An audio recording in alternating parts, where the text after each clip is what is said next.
Simpsons Index, an online spreadsheet that is also a podcast. This is the podcast.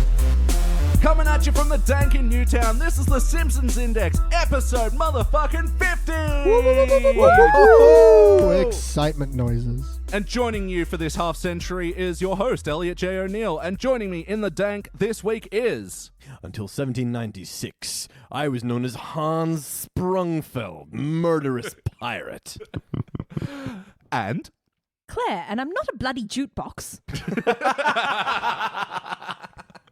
And finally... Ooh, can I play Hemorrhoid Sufferer number 1?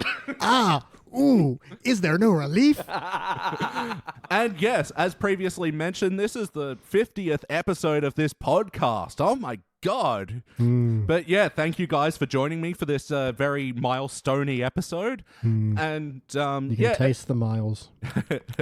And we're making a big fuss over the number, but it is business as usual on the Simpsons Index. Yes, this is the podcast where we watch and review 3 episodes of The Simpsons at a time, but the catch is each episode comes from a different decade. What? I feel betrayed like never before. Oh my I God. have never heard of these rules before. Well, I never. And starting out tonight, we watched an episode from the HD era. This was season 21, episode 20, To Surveil with Love. It was written by Michael Noboni. I don't know how to say your name, dude. Michael Nobody.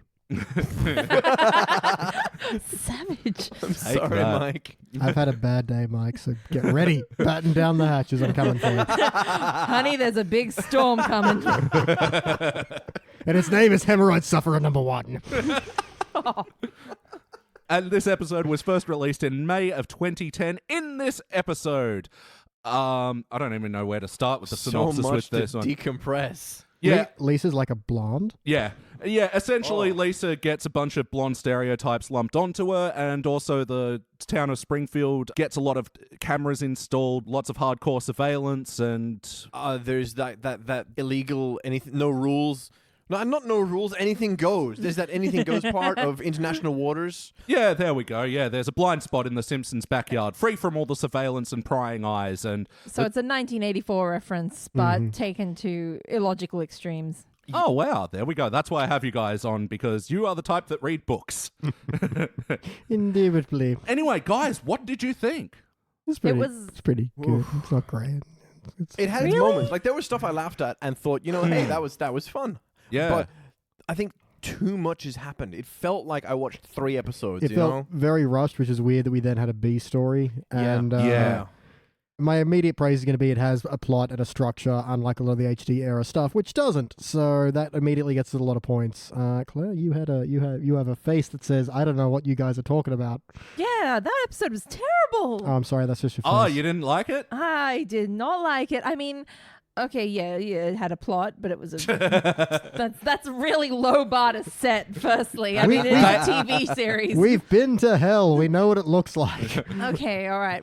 I haven't seen any of the massive fail episodes yet, Oh my gosh. but You've seen what to expect when Bart's expecting. Yeah, that's which is probably why did you remind me? Because you need to know. But this was still bad. I mean, there was a story, but it was very, very, I don't know, forced, and the pacing was off for the entire thing. I mean, it started from the couch gag, which had horrible pacing for that whole one pan song. Yeah, let's just peel that one off right away. So they did one of those lip Throw it in the sync bin. music video things that were very popular in the early 2010s, sort of like once everyone was doing YouTube, everyone had their lip sync, one continuous shot moving through everything. I liked the idea of this couch gag, and I thought it looked pretty good, but you really notice how, like, not built for the 2010 Simpsons was. The music doesn't mesh. Well, it's just my main note on that was, hey, look, Simpsons are YouTube trend followers now. Yeah. Yeah.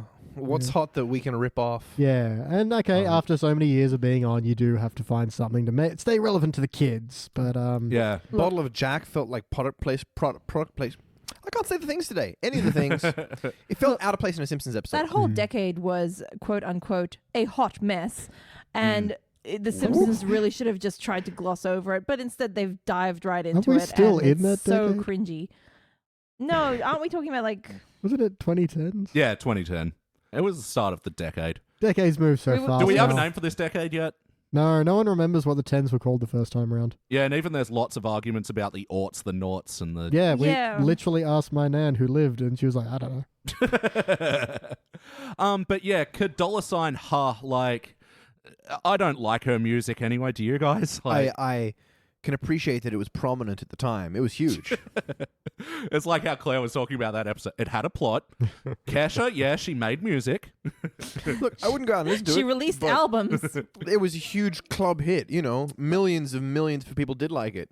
Who Yeah. are we to sit on our tower and say, oh, I only listen to progressive rock music? We're the people who built a goddamn tower. Okay, but see, my whole problem was, I mean, The Simpsons often do, lots of quick cut jokes, but they tried to do it with, it started with a couch gag with lots of quick cut jokes, try to fit all the townspeople in townsfolk. with their little jokes Yeah. in the background, and none of them were very funny. It didn't really work. There weren't any, nobody was really surprising No, me it was with all their very jokes. it was all very like typical of the characters. I just liked how the camera worked in this. Like No, Yeah. camera work looked good. Yeah. But I mean, you do also have to appreciate this is a interpretation of a couch gag where Lisa loves Kesha yeah. and wants to be a part of this. So I know it's a couch gag. We shouldn't read in too much to it, but that's kind of our deal. No, you could, because Kesha, like, despite her bubblegum, shitty Is music. meant to be actually very smart underneath, and the bubblegum is just to sell. Yeah, absolutely. Oh, they say that about every pop star now.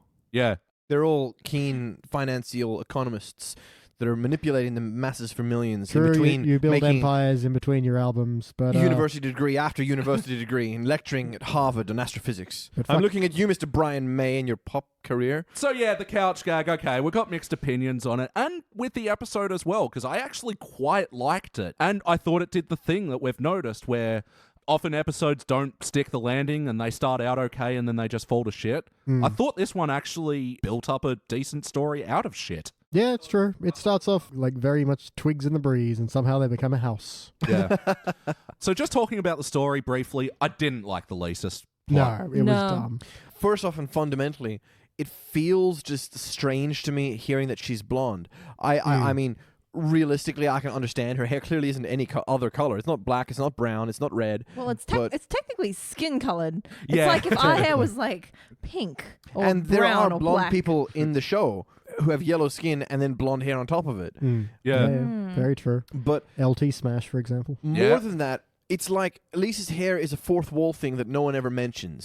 And like pointing at it and saying it's blonde is sort of like drawing attention to the way that we are being drawn as characters in a cartoon, you know? Also, Yeah. why Joel? did dyeing her hair change its entire style? Oh, she probably just And cut. went with that, you know? She's just like, ooh, Yeah. That brown. does not happen. I wish it did. That would make life a lot easier. Knives chow this thing, and one hair strand just changes everything. Lisa looked good with that cut, by the way. It actually Yeah, suited her. no, that was great. She And it looks like a still human looked being. Like her as well. Yeah, it was still recognizable as Lisa. Yeah. Yeah, but look, I think it's unsettling that. Well, I suppose I did sort of just say it, but it really made me think about the drawing choices and how Yeah. cartoon they were. It pulls me Yeah. out of the scene. They're making their fourth wall break a plot point and not a joke. It's like if they pointed to Wendell and goes, oh, well, you've just got one long curly bit of black hair that goes around the circumference of your head. Which in fact brings me on to my next point.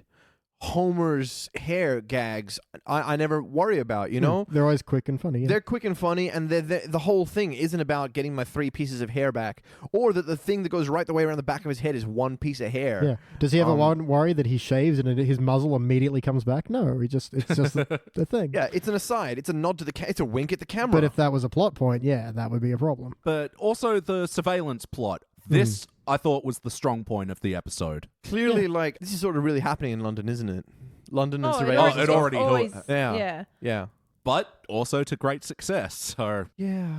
Yeah, and I mean, their only problem with it was they weren't able to do illegal, horrible shit to each other and themselves. Well, no, it was all fine until wait, what did they call them?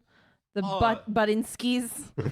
yeah, that perfect mix of prying but not pervy. Yep. I didn't want to be a little big brother. I wanted to be a little sister. Yeah. Tattling on everybody. See, that was perfect for Flanders because, Yeah. he is prying but not pervy. And his whole routine with... I'm just going to do that until you give the money back. Oh, fine, Yeah. take my money. that little rush he got of correcting people, and then suddenly he's Oh, just like yeah. on every camera, everywhere. Yeah, to be the Jiminy Cricket of everybody, yeah. Yeah. Power corrupts even Flanders. The half man, half bug. What was that quote? That was so good. That was it, I think. Some allusion to God.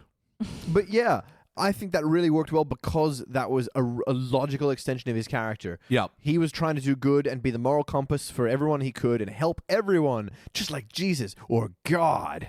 And you can see there where his good intentions can be pushed to unhealthy ends. Yeah, he accidentally commits the first sin and the biggest sin for some reason. For some reason. Why would he say for some reason? Yeah. But no, because we're all thinking it. Sorry, Christians that may be watching us somehow after all the previous episodes. Yeah. Thanks for hanging in there. You guys sticking it out. That whole thing where Police Chief Wiggum introduced them into the plot, I thought that was a great passing of the ball. That it was a job that Chief Wiggum had. He didn't want to do it, so he passed He it off. couldn't watch everything. He was on screen long enough to be funny. Like, I'm Yes. here. I feel like I'm getting boring as a character. Let's shoehorn in a bunch of other characters. But he was there for long enough that we got our taste of the Wiggum pie without being... That sweet Wiggum pie. Yeah, but too much any sweet pie leaves a funny taste on your tongue. That's right, especially with all the Wiggum and Lube bullshit that they put into these episodes. And it's good to see them dialing that back a little. yeah, but even they had one drag-out joke with Wiggum that I thought was funny. Oh, I'm going to take one of these chairs so I can be a meetings guy. Oh, yeah. I did like that as a bit. Very like Michael Scott, you know? Yeah. So yeah, just finally about the surveillance storyline. I loved it, especially towards the end with, the town just going full, I don't know, what do you, purge? Not purge. Well, that's the International thing. waters. To me, Most it's of them aren't even doing anything illegal, just odd. And I think that's a nice, the fact they've gotten such a nanny state they can't even be themselves anymore. Yeah. Well, I did like So, I mean- Superintendent Chalmers with his dress and his nunchucks. This used to just be a small part of me. Exactly. He's do like running that. in such a carefree manner with his hands up and his elbows out and swinging the nunchucks like a schoolgirl, you know? With her nunchucks. And he's got a really like 1800s Mary Poppinsy sort of dress on. It's really Beautiful. sweet to It watch. really is, Yeah. You do you. Super Nintendo Chalmers. There's of course this is the A plot, isn't it? This was the bulk of the episode. This was. Main most plot, definitely. but came second, Well, whatever. came first. Sort of ish. We start with Duffman giving out free stuff. That's how we get to bombings. That's how we get to surveillance. Yeah. All of that crap. And that didn't even make sense. The no. parts you forget. Mm. Woof. Sorry, while we're on the nanny state bit, even before we get sidetracked, when Nigel Thornberry comes in and he's like, I'm a British person. Yeah. London used to be delightful, except for all the flower selling ladies. The overzealous Cockney florist. Get some flowers, governor. Bobby's just show up and womp them. Yeah. Which must be every day in England, right? Oh yeah, that was England's biggest crime until they stamped it out. Bobby bashings. No, florists. Cockney florists. All right, so we'll talk more about that soon. But first, the play count. How many times have you seen this episode? This is a foregone conclusion. This conclusion. It's This forlorn. conclusion That's very sad. has. I have never seen Have this some film more before. scotch. I have never seen this film before, and I hope to never see it again. Why don't you just Oh, wow. scotch up there, Rummy? Yeah, never before. And I have seen it before. I have as well. This one, There's a big surprise. Elliot seeing an episode of the. My God.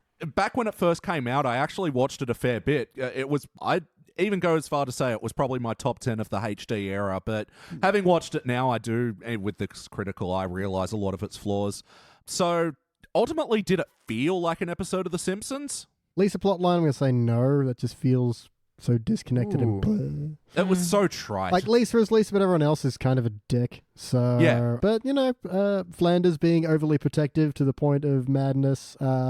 Everyone wanting to do crazy, stupid bullshit, but having been Bart out. starting a casino in his Yeah, backyard. he's literally done that with the Treehouse before. So Yeah. that felt all very Simpsons. I actually thought the Lisa thing, like, personally anyway, it was sort of in character. Well, like, how she handled it was. how she handled it, caving to pressure, being terrified of the judgment of her peers, all this sort of thing, thinking she's intelligent and loving the debate team, and then when the other girl wins for, like, making fun of her and teasing her and not debating at all. Which, Yeah. by the way, made no sense. Yeah. Oh, yeah. yeah. Okay, this was my whole problem with the Lisa plotline. It was a thinly veiled attempt at addressing like racism. in Yeah. my opinion, and it was done really shittily by going, look at white people getting repressed. Like, Yeah. you know, Yeah, oh, these first world blondes, come on, problems. guys. You know, you call us names sometimes. Like, I understand what they're trying to say, but it was really forced. It was really, really, really forced. Yeah. Well, it's an interesting point to bring up in the episode as well, where they have the protesters of the bomb squad, and the guy just goes, "Oh, why can't the building be blown up with by a a droopy woman?" voice. Yeah, why can't the building be blown up by a woman of color? Bleh. Yeah. No, it had to be a grizzled white man. But yeah, you're right. It was making a thinly veiled point, and it wasn't doing it well, because I felt like, yeah, you guys are right. She hounded it like Lisa, but everyone else around her was being... Couldn't stop talking about Yeah. the color of her No hair. one has ever questioned No. Lisa's intelligence before. Yeah. And that's the thing, like, they had to actually bring in a whole bunch of new characters to pull this plot line off, like a whole bunch of judges Yeah. Yep. for a school debate team where we've known this school for how long? A Yeah. random girl who I don't Is even know the brunette. name of, but Could have been she's like got brown hair. Sherry or Terry. That would have been fine. But Yeah. they've known her for too long to make this point. All I of a really sudden. thought she was Annie 2 from Community. Very much like that. Yeah. Yeah. I think that having an episode about racial like prejudgment and treatment of things is Hair wonderful. racism. Yeah. I think that making it about Lisa as the minority being persecuted feels really on the nose to me. Now, to be fair, we're saying this as a room full of brunettes. Yeah, we've had it so easy through life. Even though my brunette hair is on my chin. Check your brunette privilege there, man. Come on. But it's actually interesting because I just remember Simpsons have done this before. Homer with the demoxenol, the hair stuff. Yeah. Mhm. They've Yeah. shown how he was repressed in society for being bald, and they did a much classier job of it then. True. It was tasteful. There weren't people just going, "Oh, her brunettes make a great point. Oh, look at that Yeah. brown hair on that damn." Oh, fucking and Krusty's string of blonde jokes? My God. Yeah, that was outdated. But in Demoxenil, that's Homer becoming confident because he has hair, not just the hair itself. He was becomes- confident when he delivered that final speech with all the words spelt phonetically. Of course, I'd fuck up that word. True, very much. Well, so. I think that was the whole point. And that's the thing. That episode was done with a lot of feeling, a lot of Yeah. heart. You know, yes, he did need to learn his learn confidence. He got that through this superficial means. But then even when he kept it, it didn't change other people's opinion of him. That's right. And he had to come to terms with that. Whereas with this, her big speech at the end was really undercut by the fact that she was like, yeah, well, what about, fat people not being jolly? I'm like, really? That's and where we're then going? Yeah. and old people can still drive, and then like he immediately Yeah. crashes the car, and I'm like, Yeah.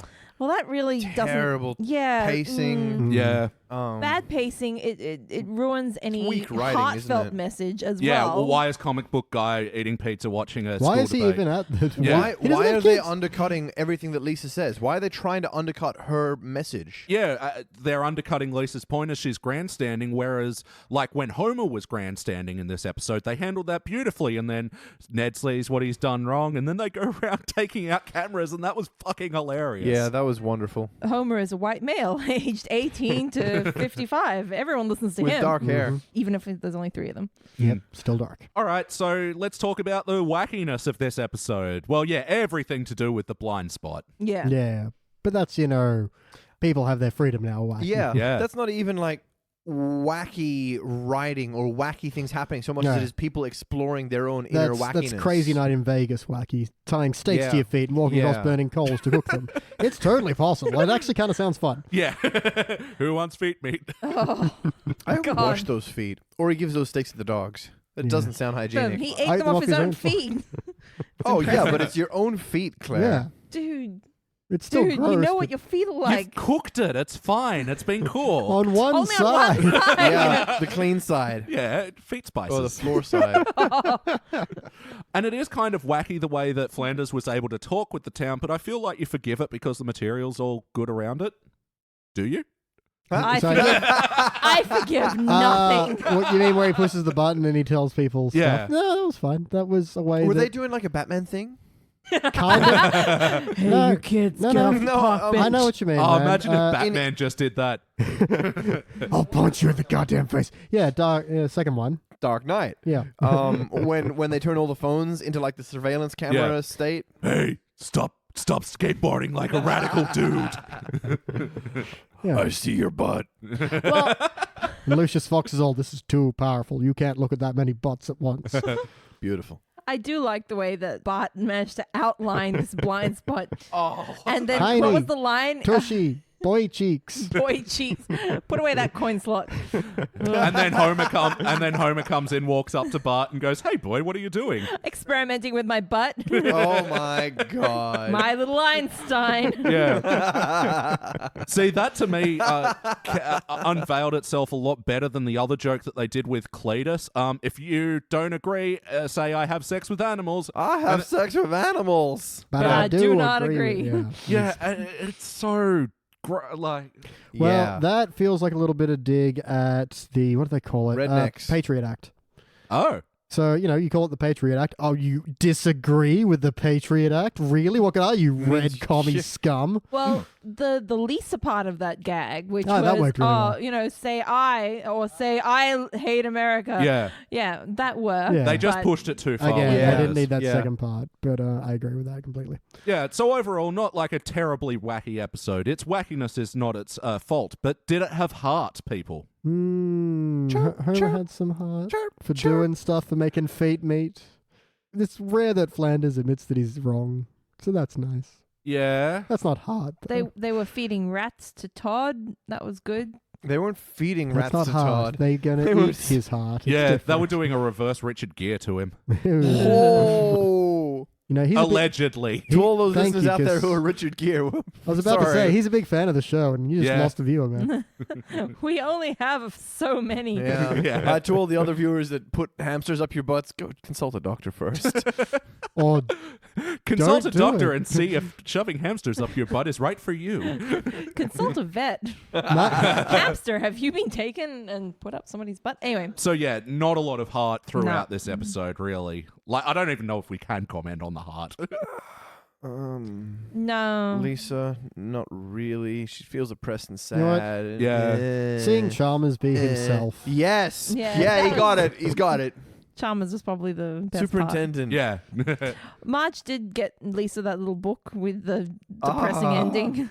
What was with that? That was like a half written. Was the joke that there was no joke to it? Yeah. It was Yeah. just a half-written book, Yeah, that feels weak to me. Like, I mean, I've seen it as a gag where it has been funny, Yeah. and this one where they stopped the whole show to read all the way through the book. That's what I You mean. know? The whole episode had such terrible pacing for the jokes. Like that whole little joke about here's a book that'll that sort of addresses your situation.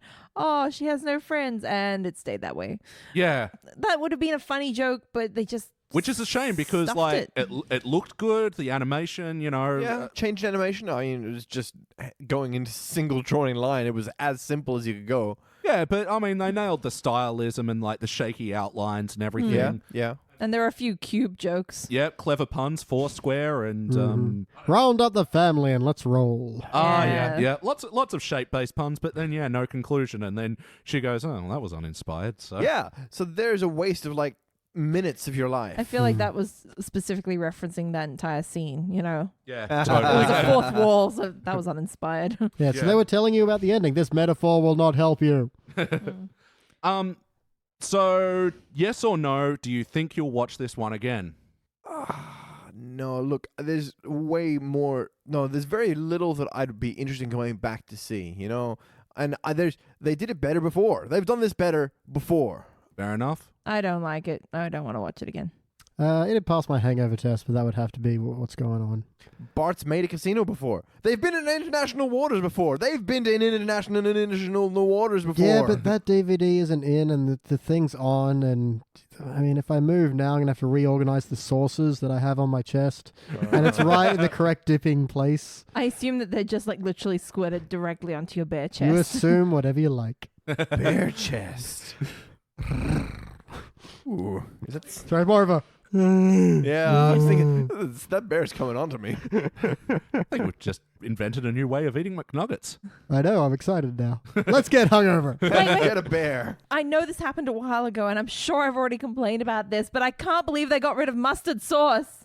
McDonald's, what were you thinking? I know. What? There is no sweet mustard sauce for my nugs anymore. McDonald's said, "That's all the mustard in the house," and there's no Son of a fucking bitch. mustard in You the sue about that. I will. Also, viewers, if you know of any sort of mustard that tastes like McDonald's mustard sauce, let me know. I will buy it in bulk. That's 'cause her I love my quest. nugs. I know. 9 seasons. Yeah, exactly. That's my Szechuan sauce.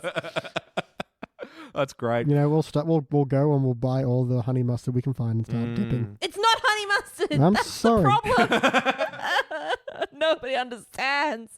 I'm gonna go crazy. 100 Anyway, years clarenmustard.com. So look, me and Deej at least might watch it again. You guys won't, but just for my own interest, what playlist would you put it in? Surveillance. Yep. I don't know what else you put that with, but it's fun to Come say. Hair episodes, yeah. buddy Yeah. comedy with Flanders and Homer based on the last few seconds. Flanders Power. Nice. I'm just saying words now. The Flanders Yeah. to Vegas one and stuff. British crap like Sherry Bobbins. Mhm. Oh yeah, and Prince Charles references.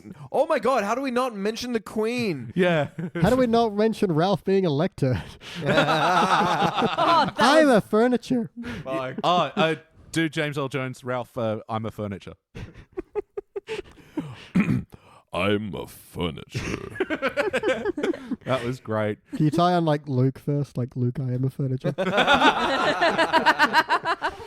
Hang on. Luke. There, we'll do the rest in post. Hi, Post Elliot. Well done. Yeah, I loved them doing that gag of Prince Charles doing Ralph lines. Yeah. It felt really out of character for The Simpsons, but at the same time, it was way funny enough to deserve it. You know? Yeah, but it was a one-beat gag to end the episode, and that Yeah, was that's great. right. Yeah. Weird deviation, but yeah, they tied it in good. They implied that the surveillance footage was all making a British reality show. Superman ties it in good. You tie it in well. Oh man. Burned. So good. So well. That makes me hashtag it into the playlist where like Kang and Kodos are watching them like a reality Yeah, show. yeah, And Oh stuff. yeah. Yeah. Where there's a screen between the Simpsons, and like that time Betty White's watching them. I Yeah. actually would have really liked to have, zoomed back to the palace and they have that Kang and Kodos music. Yeah. Like, yeah, perfect. Mm-hmm. Anyway. All right. So before we rank this thing, Denny, do you have any final points about the episode? Nah, I just had another stupid hashtag. What is your stupid hashtag? I was thinking that the Flanders behind the wall of TVs made me think of Burns being like, what's all these flies buzzing around your head? Marge?" Or- Clean or- yourself up, Yeah, one. or the one where like Lenny and Homer go through every single screen doing different bullshit. Yeah. There was actually a bit of Burns on surveillance footage. What was his line? He had a good line in this one. Oh, yeah. Sir, the nuclear waste is starting to pile up. And what does Burns say? Did you try jumping on top of the pile? We did, but it popped up at a different spot. So, yeah, there wasn't any Burnsians in it, but that was just a good delivery of a common Yeah. thing. Did you try squishing it? Yeah. Oh, I have to talk about another thing I hated. Yeah. Lunch Lady Doris. Firstly, Ooh. what happened to her voice? It's a different voice actor. Terrible The voice episode. actor who originally played her in the earlier seasons died like somewhere halfway between Through the Teens. And so Rest they in actually peace. killed off the character for a few years, but they brought it back with Tress MacNeille. And look, Tress MacNeille is probably my favorite female voice actor, but I don't think she does Doris well. No. And I felt, the whole point of the joke was to get Nelson to trip Yeah. Millhouse, but it was unnecessary and I didn't feel like it went anywhere. No. No. It was, I Anyway. liked Millhouse's line of, is it lemon or pineapple? I don't know. It's What just are you? yellow. yellow Yeah. jello, no one knows. I don't like that as a plot point to get to the next scene. No. Nellhouse He literally chokes could have just Milson. tripped her. That's fine. You don't need a whole lot of setup for that. Well, like the tripping stuff was meaningless. It was so that she could argue him down so well that Nelson backs away. But he backed away in such a, all right, you keep talking there. I'm going to just go. My business is done. Yeah, punches the nerd on the way out. And then the Mhm. character Shmana Kornoshmova, whatever her name was. Shmanik on Australia. Oh yeah, of course. She pops up and she's like, "I'm here to get you to the next plot scene," Yeah. and then she's Yeah. not in any of the debate scenes afterwards. Yeah, could have been Skinner. That'd have been fine. Yeah, why have a character in for that one frame and then This is what I mean. They had to actually invent a whole bunch of characters to pull off this shitty, everyone thinks Lisa is dumb storyline because nobody could think Lisa is dumb you know at this point. If they were debating at a different school, that would have made a lot of sense. Like if they had gone to a different school to have that debate, that would explain why we have all these different characters and why that stigma is there. That would have been an excellent A storyline, actually. Lisa becomes really good at debate. They go to another school and all of a sudden she just gets like creamed for the stupidest by that reason. school, because that school's all they're all racist, hair racist. That school's hair racist. Well, no, because that makes sense, because that way you can still like have her like doing I'm kicking ass at Springfield Elementary level, and you still get your Ralph Lecter things. Yeah. And then, we've accepted you to regionals, and you get elevation in the story. Yeah, you're right. It would have been totally better. And the other thing is, I would have accepted the fact that the judges were just being dicks because they would want their home team to win or something like that, Anyway. Yeah, because that's something that stood out to me, because usually with like anything Springfield Elementary related, like they make a joke of the fact that they pulled the judges from the assistant staff. It's just Willie, Doris, and someone else. Yeah. They can't afford that many salaries. Yeah. Willie, Doris, and Willie with a different hat. Yeah. What's his brother, groundskeeper Seamus? Who's in one episode. I liked him. Beach, did you have anything else you'd like to bring up? Brandine smoking and drinking and going, well, that stopped the kicking. That was just dark. tonal shift into pitch blackness. Yeah, they're dark jokes. They don't know how to do dark jokes. It did not land well. Did you guys get land from the Duffman joke as well? Duffman. How did I say it? Duffman. Larry Duffman. Duffman, yeah. Ironically became Duffman. Yeah, changed his name. I like when they do like the mafia, like the dead body jokes. To me, that's a dark joke on The Simpsons. Yeah, that was good. Well, they prop the body up against a tree, give it a magazine to read. Yeah. And Yeah. the head slouches just a little bit, and you're like, yeah, it's way dead. But what do you think of Duffman going, I'm meeting up with my daughter. Can't discuss why she dropped out of college. Too sad. Yeah, I kind of like that, actually. Yeah? It Yeah, sounded it's weird, but it works for me. Yeah, I guess they didn't say like her friend committed suicide or anything. Yeah. Yeah, no, I don't. To me, I didn't like that. It felt too much like a Disco Stew overlap. I guess I just Disco like... Stew's gonna meet his girlfriend, his daughter from college. I didn't know. I think I just like the idea that Duffman just announces everything because he's just so used to it now. Yeah. I'm gonna go home and do my laundry. Oh, yeah. And I kind of liked him dishing out all the swag. Beer cozies and USBs to back up your data. Yeah. He just has to announce everything like that. It's more of a condition than a character. But the following scene with Homer showing off his grills and stuff was pretty pointless. Yeah, that was a bit much. He kept his earrings in for a long time. Yeah. Okay, the Duffman plot, right? How did it actually tie into anything? So he got a bag. Yep. Essentially, it was just so Homer would have a bag. Mm-hmm. Yes. I mean, he's actually carried a suitcase before without everyone commenting on it. They could have just... You know what? 2 seconds. Go, homie, I packed you such a big lunch. You need to carry a bigger lunchbox. Here you go. There you go. Regular size lunchbox. Speed. Pew, efficiency. Oh, Pew. But I gotta say, I liked how they handled the whole Unattended terrorism, unattended baggage plot line, especially because it was done because Homer was going around town finding various macs and cheeses. Yeah. And Macs and that's cheese? something for you personal as well. Yeah, I'm a big mac and cheese fan. The best, Max and cheeses. Mac and cheeses. Jesus. I That's do what I really thought. like the where he's like, the best mac and cheese I ever had was down at the railway station.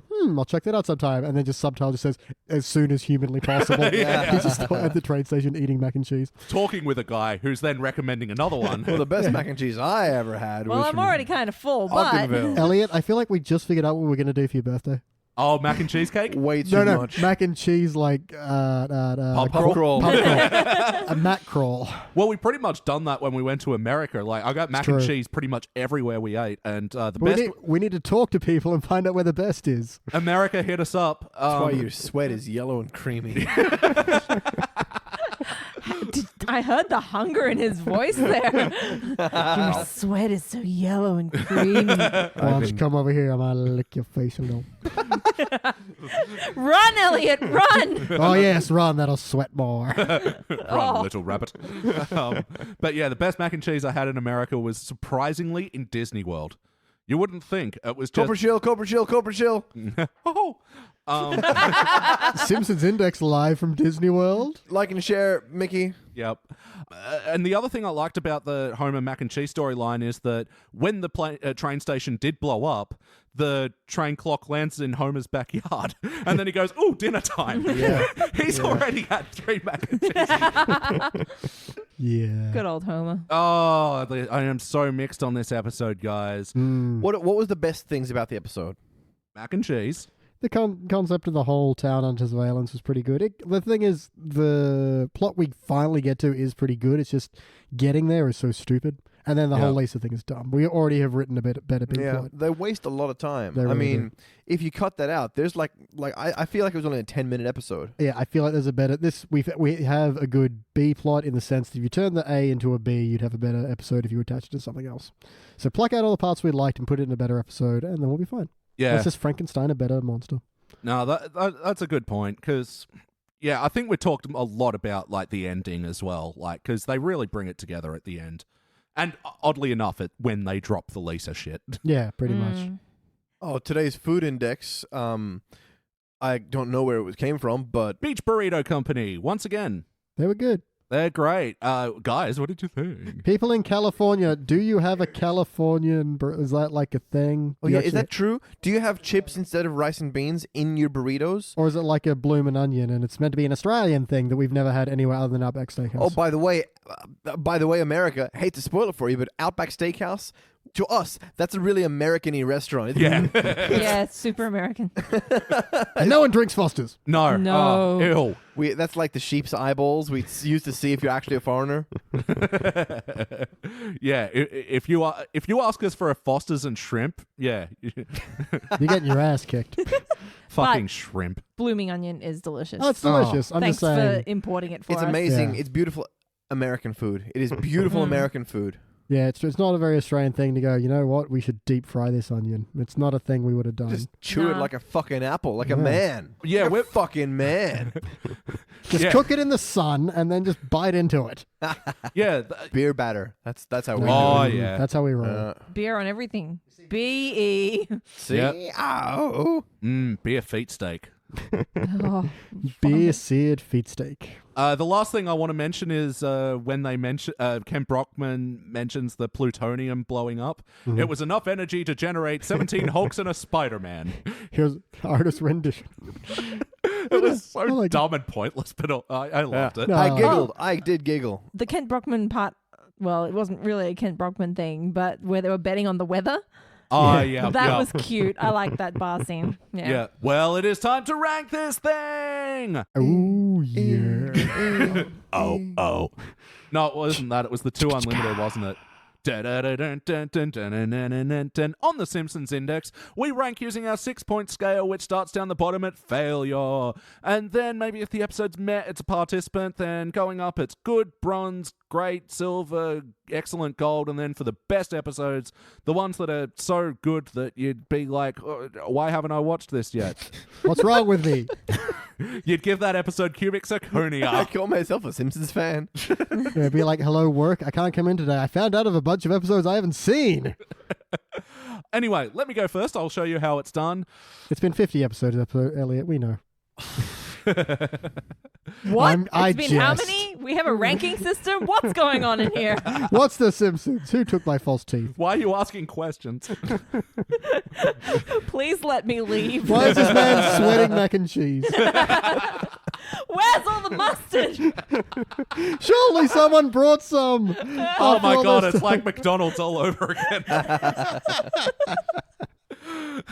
Elliot. I am ranking it a bronze. I want to go silver, but I can't. No, look, like I said before, going into it, I thought this was in my top 10 of the HD era, but man, it's just the Lisa storyline and the other problems we just mentioned. It just brings it down, but I really, really want to give it a silver, but I can't. Beach, what do you reckon? I was at a bronze the whole time. You guys may have talked me down. I'm not certain. I feel like anytime we write a better episode in discussion, it deserves more of a kick in the teeth than I was planning. Right. Let me just figure out where the guts are. Okay, I'm gonna try saying both. I'm gonna see how the guts feel. I rank this a bronze. I rank this a participant. Yeah, I'm going to go bronze. That's where it feels like. All That right. sounded right. That felt good in the... Yeah. Yeah. All right. What do you reckon, Claire? You have actually talked me up. I was going to fail it. Oh, wow. I really didn't enjoy it. I was watching the whole thing going, ugh, bad joke, poor pacing. But there were parts that were amusing on second watch, and maybe I'm just a bitch today. So I'll give it the benefit of the doubt and rank it a participant. Finally. Look, the guts are saying bronze. I want to kind of go and see what other things I've ranked bronze, because I feel like my other bronze rankings are going to be better episodes than this one. Yeah, a big issue I had is you're very right on the pacing, Claire. It is all over the place and bad. And It's the jokes are poorly timed. They're crammed together. I really like, for example, Lisa's big speech where every little good point she makes is then undercut by reality. I feel like we've ranked bronze to some pretty decent episodes. Like bronze is a semi-decent sort of rank. I gotta say bronze. I gotta go with the gut. Flanders was really Flandersy. Superintendent Chalmers was so cute and adorable. Yeah, if nothing else, this episode has made a great gif out of that. Yeah. Sorry, I know that we've kind of stopped talking about it, but the whole one other reason that I can't do bronze is because cute little Superintendent Chalmers in his dress and his nunchucks, and then Homer, like, immediately after goes, look at all this evil. And I'm like, well, people aren't actually being evil. They're just being people that, you know, like Ned, some weird shit. like, well, really, really, you know, super moralistic. Expialidocious. Yeah, thank you. Nice. He frowns upon. I feel like it actually sits in a good place over on where it becomes a dull bronze. That feels This good. joins such episodes as Homer's Odyssey, Jazzy and the Pussycats when Bart becomes a drummer, Oh yeah. Groovy. That feels right. and Dark Knight Court, the one where Mr. Burns becomes Fruit Batman. I didn't see Wow, I did not see that one. No, I really want to see that one. It's a Dave and Liz one. That one actually had the same thing as this, where one plot line was good, the Fruit Batman one, and then they had another shitty plot line, which also had to do with debating. Oh my god, that's so weird. Okay, the Simpsons have to keep away from Debating, yeah. I would argue. No, don't. All right, so now we are going all the way back to the teens era. We are going to the 350th episode of The Simpsons, which is Don't Fear the Roofer. We'll be back. Guitar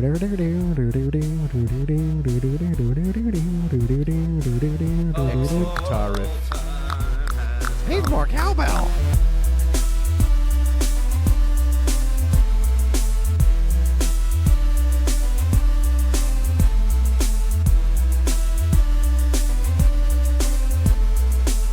And we are back, and we just watched season 16, episode 16, Don't Fear the Roofer.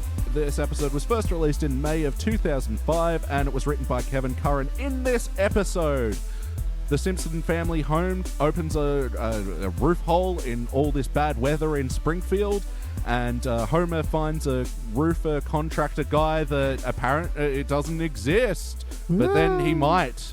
He does. Twists, turns, thrills. Are they though? No. Guys, what did you think? I just want to say to Claire, aren't you glad you weren't participant on the last one so you had lower to sink? No, you know what? I feel like I'm in topsy-turvy land. That episode was okay to me. It wasn't great by any means, but it wasn't a failure. I do have a follow-up question. Who are you and what have you done with Claire? I don't know. In I Claire's don't know. defense, I think this episode had good jokes. I think this episode had some really great one-liners in Yeah. it. But- Really great. the most bullshit fucking story. Yeah.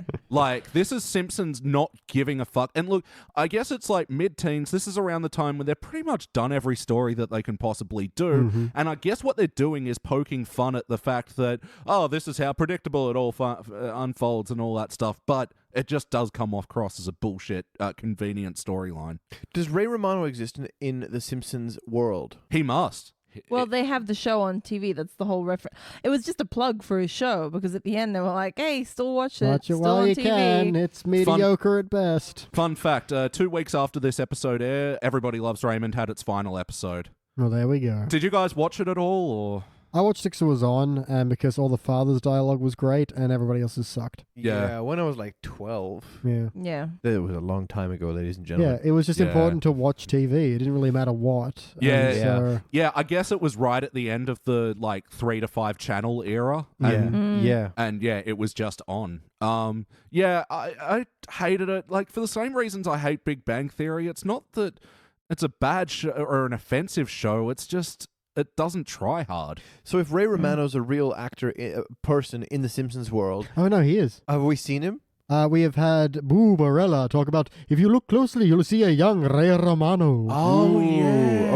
Okay. So this is a different guy that happens to sound like Ray Romano and plugs Everybody Loves Raymond, which Yeah. is showing on the Fox network. And looks like Raymond. And so they have a Fox network. Does it- Ray Romano was CBS. They CBS. mentioned that at the end. okay. That was part of the show. You should check it out on CBS. Yep. That's yep, a terrible Ray Romano. That was No. your Ray Romano? I'm tall. To be fair, Ray Romano does a terrible Ray Romano. Oh! I thought he did a terrible Kermit the Frog. No, Kermit's delightful in every way. So yeah, storyline-wise, this was an A throughout. Yep. It was bullshit. It's Look, pretty bad. I thought it was tolerable until the final conclusion. Yeah. Like, up until then, it was a mediocre but relatively entertaining, bland episode, and then it just turned into total shit. Wait, this wasn't an A throughout.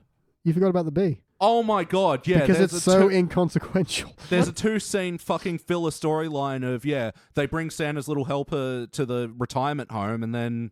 Leave him there overnight, and he immediately ages into an old dog. And then Lisa sits down, and I'm old now. We're old. Fucking hated this. And it goes so nowhere, we literally forgot about it. yeah. I only remember because I looked at my notes. I'm like, wacky quick age, waka waka fuck. Yeah, they spent more effort setting up why the dog was in the car than they did on that storyline. Look, I think this whole episode, the problem for both the A and B storylines is that they started off fine and they just crashed. Like, they had nowhere to go with it. Why was Stephen Hawking there? Because he owns a... Little Caesars down the road. No, I mean, functionally, why was he there? To explain the black hole at the end. Yeah. I thought his line about, I own the Little Caesars, that was fine, but everything around the bar and the surprise pissed me off. Yeah, I mean, I do like Stephen Hawking is in the bar for the surprise. Yeah. It's just, but what is this guy doing here? That was kind of funny, but yeah, everything else was I'm just in this scene now. It'll make sense by the end of the show. Yeah, pretty much. Really weak way to bring a cameo in. Well, that whole bar scene was weak because, every time they cut between various shots of the bar, the amount of people in the bar changed. Yeah. Yeah. Like, when they're doing, the stare down looking at Homer, there's, 12 people in there, and they do a side cut, and, sometimes Hawkins is there and sometimes he's not. It's like that Rick and Morty episode where every time they cut, there's more people in the room. 6, Morty, 6! Well, the one joke I liked out of that was Stool cake? Yeah, the stool cake. Because I just like saying stool cake. ew, actually Yeah, now that you've said done it. that. Yay, I ruined something! Well, now I'm disgusted. But Sorry. I did like that. He'd sort of, I'll just go sit in the corner until you all stop being mad at me, which I thought was quite a cute little throwaway line. And then he just crushed the chair. You don't know what's happened until... No, I thought they actually did a good job of setting up Homer sort of getting Being a bunch of upset, misunderstandings into setting him up to fail, essentially. That one was okay. I felt like his whole family being pissed off at him because it was raining and leaking. Yeah. That felt really forced. Why was it his fault that it was raining so much? Why was it his fault that the roof was leaking? You're a bad father. You don't know how to fix roofs. You're not a trained and qualified roofer. You piece of shit. Roof be fixed by a woman of color. But it's the thing, because they've thrown in a line about it's been leaking for a week, you still haven't fixed it or done anything about it. Yeah, Could okay. it, but again, throw in a line and it would have gotten better. But as it was, it's raining today, the leak has appeared today as far as we know, and you suck at life, Homer. Get Fuck the off. hell over it, guys. Yeah. Give him a break. Well, I think it was fine for Marge to get shitty with him because I feel like their argument history would allow her a few little blow-ups. So where she was like, when you can't even put a roof over your family's head, that made sense. But Lisa being mad, Bart wanting to suddenly go to college and the soggy crackers meant that he can't do that anymore. Was that just a Ritz plug? Yeah, it was. They did show Ritz front and center, that's for sure. It wasn't they called Roots. it Ritzy, so it was a Palport, but not really. I like that we've shortened parallel import now. Oh, no. Worst episode ever did. All right, wait, they've taken your term and run with it and shortened it? Yeah, they took my turn Patent pending. and briefed it. They did a Palport. They Palported my parallel import. Well, congratulations, you've affected a bigger show.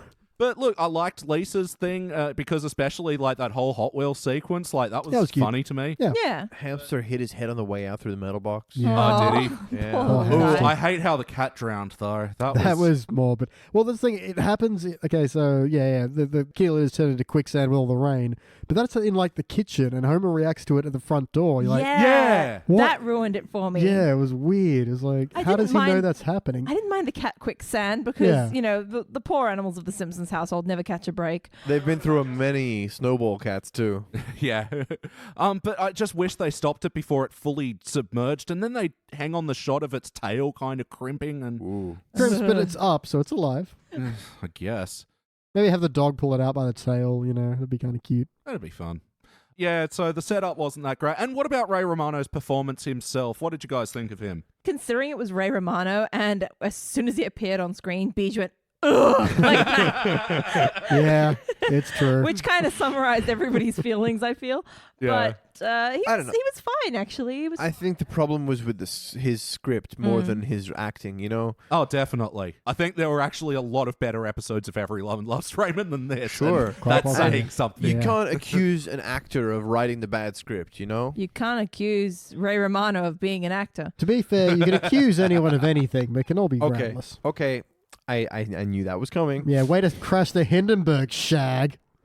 Damn it. You got me. You got me. I mean, the worst part of his performance was how suddenly Marge accuses Homer of that Ray's imaginary based on nothing, and then suddenly Yeah. everyone Yeah. agrees with her. There was and no then, revelation as to why that happened. Yeah, and then like Hibbert is just like, well, let's fucking electroshock Homer. You know, Yeah. it's gotta I've be. got enough circumstantial evidence for this. Circumstantial, not even any of that. I mean, Yeah. Well, the other thing is, Bart didn't even bring up, like, if you saw your father talking to thin air, Yeah.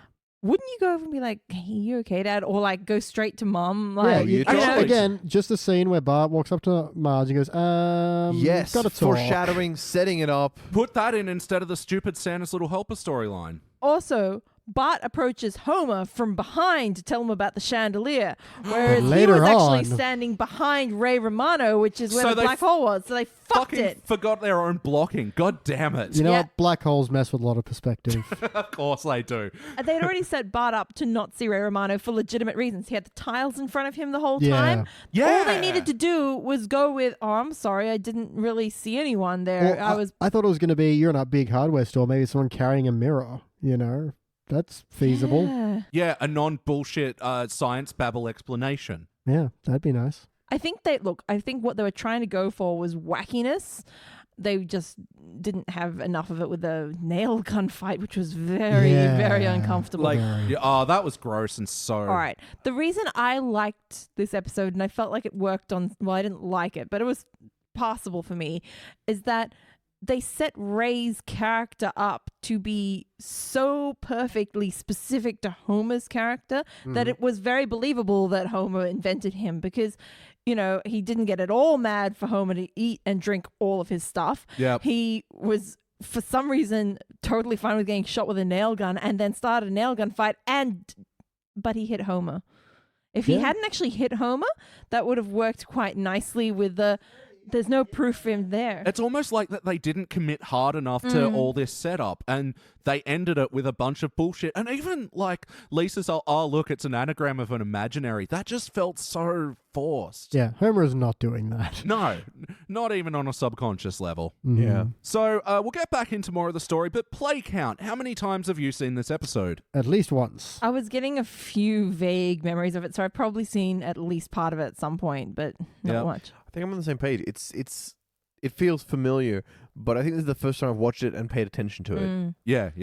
I know I've seen it at least 3 times, and I know I've actively avoided it. And At least 50. you know, the same thing. When we see Ray Romano come on, I go, change the channel. My Does other not pass the question hangover test. On Change. this, why does Ray Romano look like himself? Like, why does he not just be a Simpsons character? Why does Ray Mangini look like Ray Romano, who is also a person in this universe? Mhm. Who likes Ray Romano? Hey, that guy looks like me. I like this show. Watch Yeah. it, Complicated. Homer. Yeah. Then again, Homer fell in love with that character on TV that had the same name as him and was really cool. Oh, and then when it yeah. actually started to resemble him as a person, he didn't like it anymore. Tell me, does the Fox network show The Simpsons in The Simpsons? What?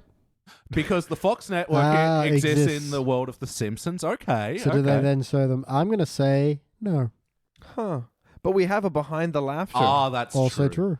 Which they... What's real? Ultimately, do you think this one felt like an episode of The Simpsons? No. That's a tough one. It's actually a tough one for me. Nobody was really in character when you actually think about it. Like, Bart wanting to study, Marge getting mad at the drop of a hat. Yep. Yeah. Oh, actually, no, it was actually the drop of a hair. Oh, that was actually that, good. that was a Her good hair joke. pulls and splashes on her face. Great yeah. visual. But Yeah. we've had Krusty's little line at the beginning I quite enjoyed as well, and that was the Really? yeah, I didn't mind that. Not the blah, blah, blah part, but the no, I Brockman sold all follow-up. my jokes. Yeah. To Jay Moore. Like, actually, that seems right, because Jay Moore is such like a hacky fucking daytime comedy club comedian. Buys his jokes. Yeah. I fucking hate Jay Moore. He's so predictable. But yeah, the whole gibberish thing, and they do it later with Homer and in his electroshock. It Yeah. just feels like an excuse to make Dan Castellaneta. Yeah. Dumb. Yeah, they shouldn't have done it twice in the same episode. Mhm. But just talking about the Kent Brockman storyline thing, this is actually a new thing that I've noticed in Simpsons is the newer episodes, they have these cuts to Kent Brockman's news thing, but no one's watching the TV. They don't. Sure. They didn't even have a TV frame for this one, and there's no point to it. It's just I'm reporting the news. whereas, like we always ask the question, were they watching television at the start of this episode? No one was actually watching TV. Well, no one was watching the cat either, but they saw that. So They're all psychic by this point. Marge even says later, "I'm psychic." And you expect that to be a setup for you told me last night when you were drunk, but she never says that. So No, she's like, it was. She was saying. where did you meet this Ray? And he's like, oh, I don't know. I'm sure you met him at Knockers, that bar we've never mentioned before or He something. was Yeah, wearing a Knockers shirt, man. Yeah. Okay, well, I wasn't paying that much attention. You had already tuned out from the Ray Romano section onwards. Yep. You're just putting your head over your ears. Here's imaginary. Here's imaginary. Beach, there were two really funny lines that we both laughed at a whole bunch. Do you remember either of them? Let me look at my notes and see if any of them have up arrows next to them. All right. Oh, there was an owl eating a mouse on my pillow. Well, it looks like it'll be 6 more weeks of autumn. Yes. That was a really good line. Yeah. Pleasantly oldie worldy. Oh, yeah, and they're taking Bart to get circumcised. Yeah, that's a bit late. It's like, and you're not going to tell him? Kind of feels like maybe you should bring that up. Yeah.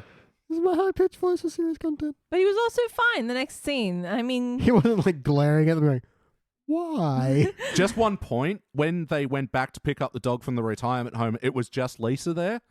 So this might have even been an abandoned storyline. Oh, no, because he was buying shingles with Homer. What the fuck? Yeah. yeah. So inconsequential. It just makes you hate these newer episodes because they're not as purposeful as the Yeah. older ones. And then they go ahead and laugh at the idea of being purposeful at the end of the Yeah. episode. The shit feeling. I'm Dumb sad. feeling I have bad. Well, while we're on this topic, look, so we're all in agreement that everything felt a little out of whack. Yeah. Indeed, its whack was not whack. Fuck that up. I'm going to leave. All right. Its whack was not. Its whack was not on track. There we go. You got it. Yeah, stuck the landing. But what about the wackiness of the episode? Yeah, we're talking black holes. Mini black holes, people aging rapidly for no reason, people laughing at Ray Romano. It's all things that make no sense. Savage. And I'm Beautiful work, Beach. Yeah, the wackiness about Santa's little helper aging in one scene was bullshit. I didn't mind the wackiness of the dead turtle. Really? I don't know why. That kind of. Oh, it was dead when I found it. Yeah, exactly. I think that saved it because it wasn't Bart's like heartfelt cry to save his Yeah. pet. It was like, no, I just found this dead turtle. I want to reanimate it. I didn't Yeah. mind with that. science. Yeah, okay, devoid of sentimentality. But yeah, Yeah. the wackiness of the electroshock I hated. And Ugh. the Robin Hood. Oh, but historically, he wasn't real. Did they resolve the sudden aging thing, or was that Nope, just like a that was the throwaway last gag? scene That of was just that like bit. Yeah, it was a ha ha. two-scene story that must have been there to fill in time. Yeah, because when Santa's little helper is enjoying himself, that's really cute. And you get some good little sight gags when he's stealing wigs and playing tug of war with IVs. And Yeah. And I like the bit where like you start rolling your eye because Lisa's doing the recent studies show that geriatric, and then And they're all just like, shut up. You're enjoying it, dog. Okay, thank you. That's a Why don't great you go scene. rain on someone else's parade? Thank Even you. better than that. Find a parade and rain on it. I love it. That's a great scene. And then in the next scene, they've gotten bored of it. Not they, the actors, the writers have gotten Yeah. bored Yeah. of that. That was a lot of fun to have there. I'm really sad that wasn't a plot line. I feel like they've just tried to redo like heyday Simpsons moments. So, you know, Mojo Jojo, not Mojo Jojo. I've Mojo been watching the Jojo. Powerpuff Mojo Girls. Jojo's on my mind. I really like the Powerpuff Girls. You know, pray for Mojo. Like they get the really helpful animal and then they Ruin like, it, yeah. ruin it. Oh, laddie. Oh, laddie, yeah. Yeah, so this is an example of that could probably be its own story. Yeah, at very least a much bigger B plot and a lot more fun. But Yeah. they could have also spent, ultimately, taken out those two miserable little scenes and spent more time in the build up for Homer Yeah. possibly being crazy. Yeah. Like, Yep. Yeah. if they hadn't rushed that part, I think it could have been a pretty fun story. What are they trying to say, though? That old people shouldn't have pets? They called Or- them leftovers at one point. Yeah. Oh, that was that pretty was- savage. Marge just says leftovers, and the jaded nurse is like, nah, we don't call them that. Honestly, like the way she delivered it sounded like she's been in trouble for calling them Yeah, leftovers. right. They don't let me do that anymore. Yeah. Can't wrap them in tinfoil like we used to. We know that nursing home is like semi-decent because Homer has threatened to send Grandpa To a to worse one of the worst ones that he's seen on like 60 Minutes or something. And Homer himself has loved living Yeah. in that nursing home. It's like being a baby, but you're old enough to appreciate it. Yeah. So yeah, anything else on the wackiness of this episode? I quite like the line where they do the, hey, look, I come down with shingles. Ha ha ha, what's in the box? Yeah. The shingles written across the front of it. It's childish, but it's, No. the pacing was actually funny. It felt like a joke. Well, you got that extra joke of, you know, he comes down the ladder with a case of shingles. Oh, I got a case of shingles. And Homer laughs at that without getting the pun Yep. of it. Yep. So he's just laughing at a man with a sickness. Ooh. He came down with the shingles, not the sickness. All right.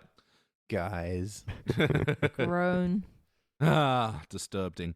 Oh, the part where Homer's like running back and forth when they've semi-repaired the roof. He falls through it onto a pile of clothes and falls asleep Falls instantly. Yeah. That was pretty wacky and Cute. somewhat amusing. Yeah. Yeah. He's like, well, I'm lying in comfort now, may as well. Honestly, I just like Marge coming back and going, oh my god, the hole is somehow bigger and you're asleep on our clothes. Like, Yeah. See, that makes him out to be a shitty person through accident. yeah, exactly. So what about the heart of this episode? Did you feel these bumps? No. Nah. Well, with the first scene at the nursing home, Yeah, Yep. that that was what, quite sweet. what's what really makes me angry that went nowhere, is that was actually really cute and fun. Well, And had potential. they gave the dog a little shawl and glasses know, when it that's- became old. that is That's cute. sweet. And it couldn't bite a fly. Oh, but there was like sad heart when they were like, oh, you know, we've had that dog As long as I can remember. Yeah. What dog? Who are you? I don't know. Yeah, that was like 2 beats too long. Yeah. And it was in a commercial break as well. So like really sad note to cut to your McDonald's Yeah. add-on. They should have just left it line. We've had that dog for as long as I can remember. What dog? Fine. That Yeah. would have been it. Yeah. It's silly, but that's cutting it off at the right point. Yeah. Mm. The rest, like, I actually thought the rest was funny. It just didn't feel in place in a... If that was Statler and Waldorf doing that, it would have been great. Yeah, well, You know? everything's great when they do it. Oh, we've seen that dog as long as I can remember. Here, and now I want to forget. Oh! New career path, Elliot. Can we walk around just doing that to people? I've been waiting for this moment for so long when I could just be old and critical and snarky. We'll just get like the little cutout stage box and walk around. Movable box seats. This is lovely. You guys found a calling I know, tonight. it feels good. Oh, great. So, yes or no, would you watch this episode again? Yeah, probably. I don't like the episode, but it was only the very end that really killed it for me. The rest, yeah. Passes the hangover test. Yeah. I don't really see why. Yeah, okay. You would pick the last episode over this episode? I would. would. Oh, you guys, what's going on this planet? But honestly, look, they both kind of passed the hangover test because, like, in a hangover, I could almost forgive this episode for being so bullshit because there are a few strong jokes, and I can just. I would continue watching if I was still drinking. So if I have like a Bloody Mary, I'm like, okay, fine. Yeah. What's up, episode? All right, so we Mixed feelings. Mixed feelings. I'm watching it again. What playlist does it belong in? Prominent guest stars. Electroshock Yep. therapy. Homer's new best friends. Yeah, there's a bunch of those. Like Hey, Carl and- if we talk about the Michael Jackson episode, that covers all these bases. Nice. Oh yeah, because that's another one of a guest star not playing themselves. Guest star, Homer's best friend, and like mental asylum. Oh, there you go. Mm. Oh yeah, and Calmwood Mental Facility. This was the one in Hurricane Nettie. Oh, yeah.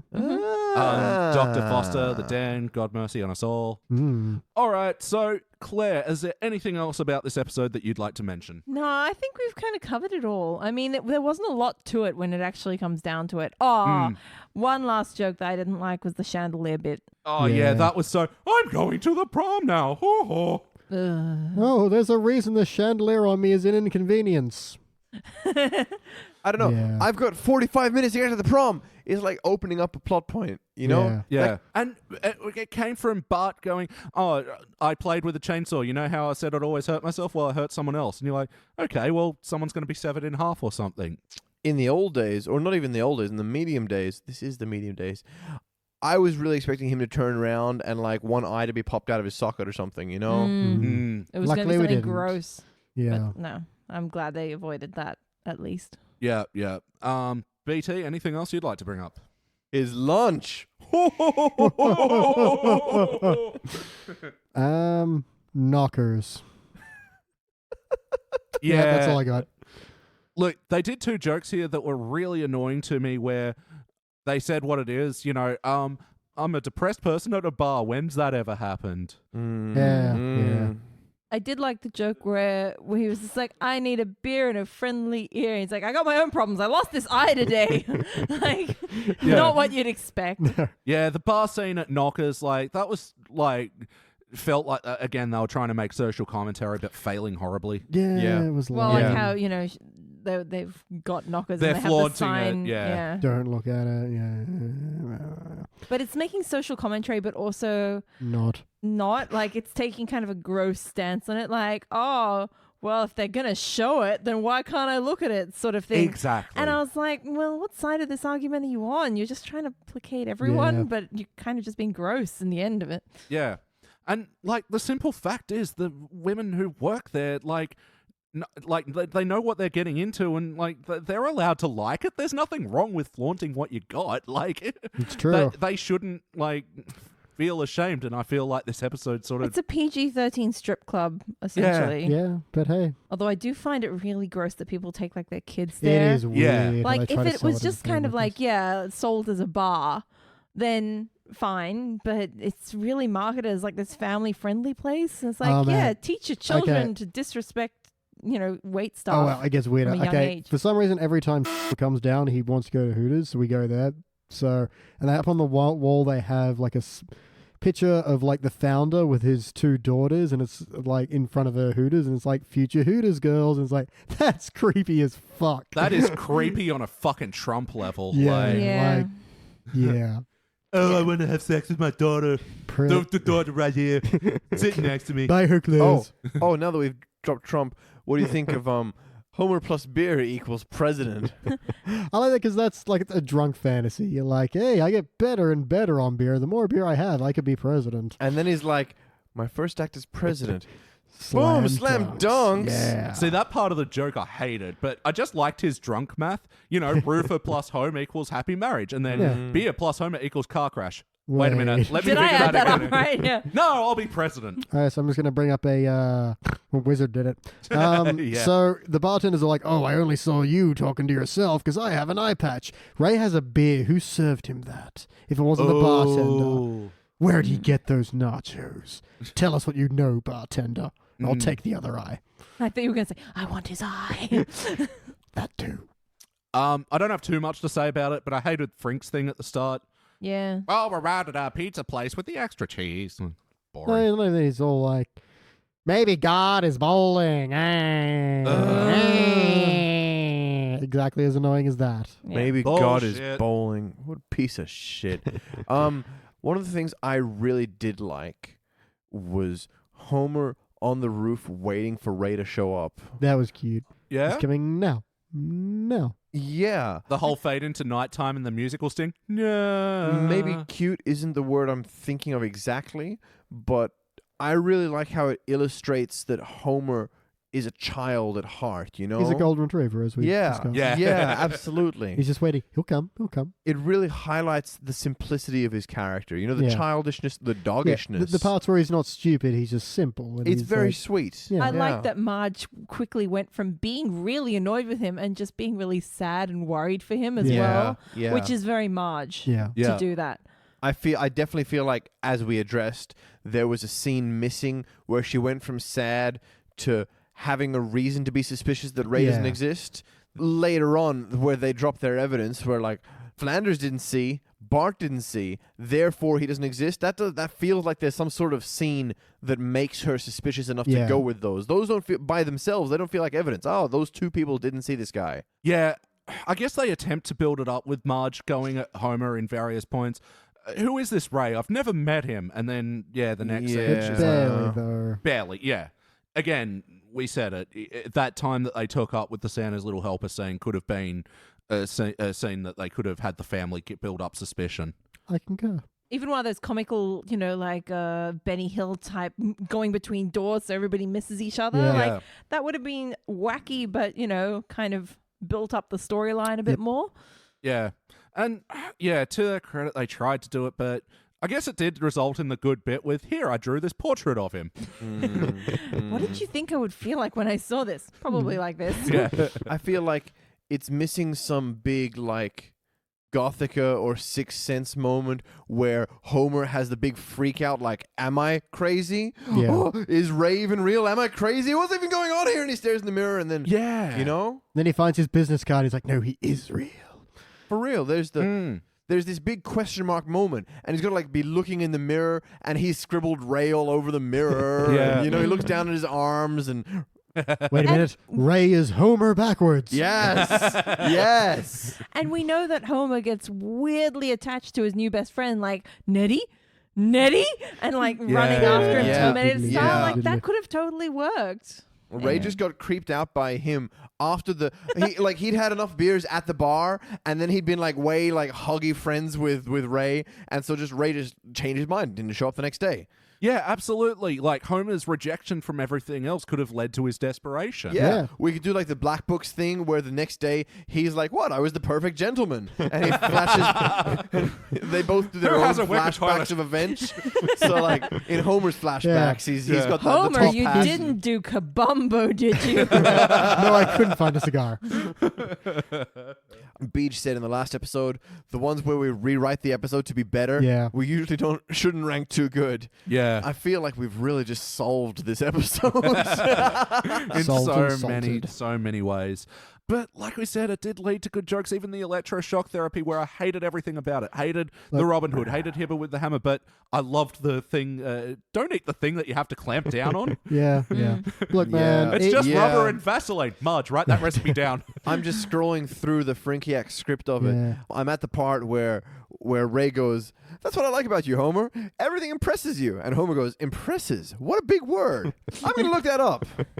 And then the next thing they do is Homer goes, I mainly bought this house for the view. And there's the shot of the crusty Yes. cereal. So And he's one like, day that'll overflow, and I'll be there. That was great. Two great jokes. Oh, I hated that bit. But, I mean, see, look, this is a good idea of why I think it's important to assemble a panel, because I watched this last week in preparation for this podcast, I and knew it. I hated every second of it. Wow. But I felt like the jokes always land better in a group. Well, I know when I'm in a group, I know when I'm supposed to laugh.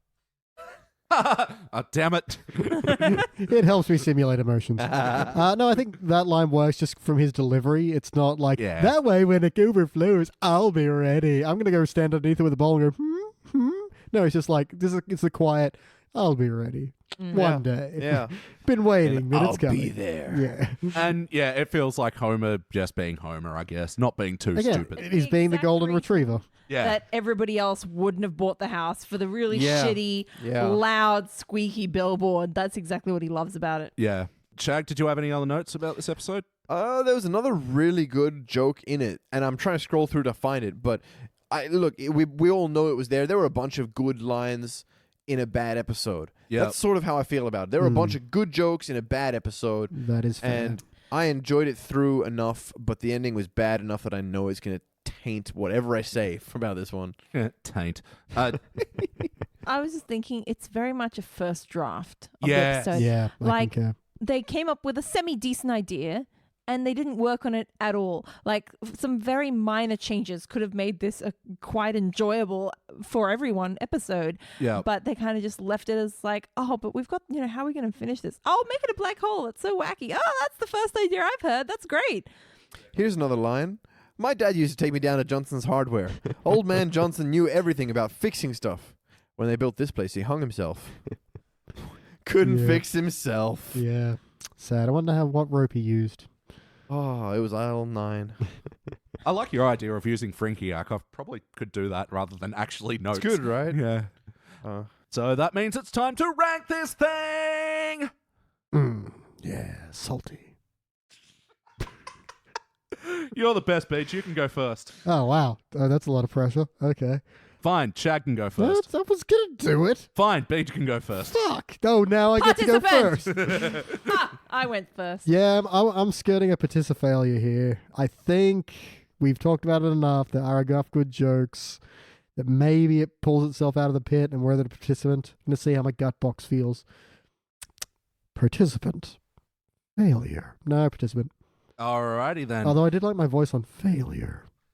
That was amazing. You'll have to remember that was for the next amazing. failure. I can't do it. Failure. You got to kind of grind at the end there.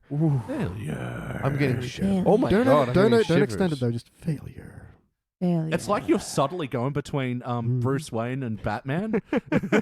Which one am I? Bruce Batman. Bruce Man. Claire.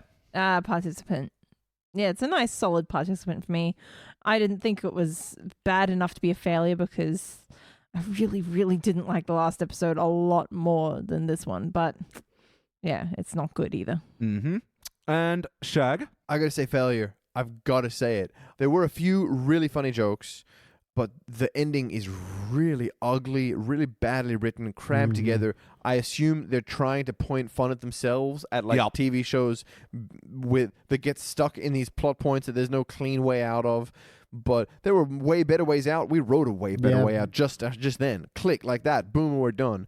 I'm just looking at, oh man, even Hibbert on the roof was really shit writing to me. Yeah, it was. The initial reveal was funny, but then the rest of it was bad. Yeah, there's no way that would have happened. That was weak. I'm just looking at the Frinkiac thing, and the last line over the 20th Century Fox screen is Hawking. Stephen Hawking says, "Bada bing, bada boom, and we're done."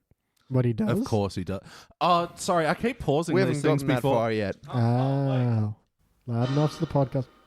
Bada bing, bada boom, and we're done. I would have preferred the robotic shh. Yeah, that would have been great. So look, Just. I feel that when I say failure, I am fully justified in that. I'm surprised because I'm going participant and man, this could have been bronze if they didn't just lose confidence and bullshit so much of it. Agreed. Because there were a lot of decent jokes. I probably actually laughed more in this episode than I did the last one. But you can't have something funny and just wrap it up in bullshit. It's just bullshit. That's how you get Everyone Loves Raymond. Oh! Boom! Last burn. I only kind of mildly dislike that show. I don't even hate it. Look, it's just on, you know? Yeah, it's on. It's TV that is on because it's on TV. Yeah. Anyway, so that actually, I think that sits good. It sits at a dull participant. It joins such episodes as Mobile Homer, Dangerous Curves, the one we watched, the weird story told in 3 time periods. It was dumb. Whiskey Business, the story of Mo in his new suit. Havana Wild Weekend, the Cuba episode, and 22 for 30, another episode we watched Cuba recently. Weekend. Yeah. The basketball fixing episode. Oh, Yeah. that thing. Feels about right. There are worse episodes than all of those. That's true. And this one. Yeah, this sits nicely in amongst those. All right, let's wash our mouth out of the horrible taste of the teens era and rinse it with the Listerine of the early years. That was beautiful. Thank you. Although it really sounds like some sort of... It doesn't sound good, Elliot. Wash your mouth know out what from this sounds good? teenager and have some early years. You know what? You know what sounds tasty? What does? Num num, good salt lick. Hey, nice. Yay! I love you, Elliot. All right, we'll be back with Lisa's Pony right after this. Riding my pony. I'd accuse My Shag of killing saddle. Farlap. Waiting, coming, jump on it.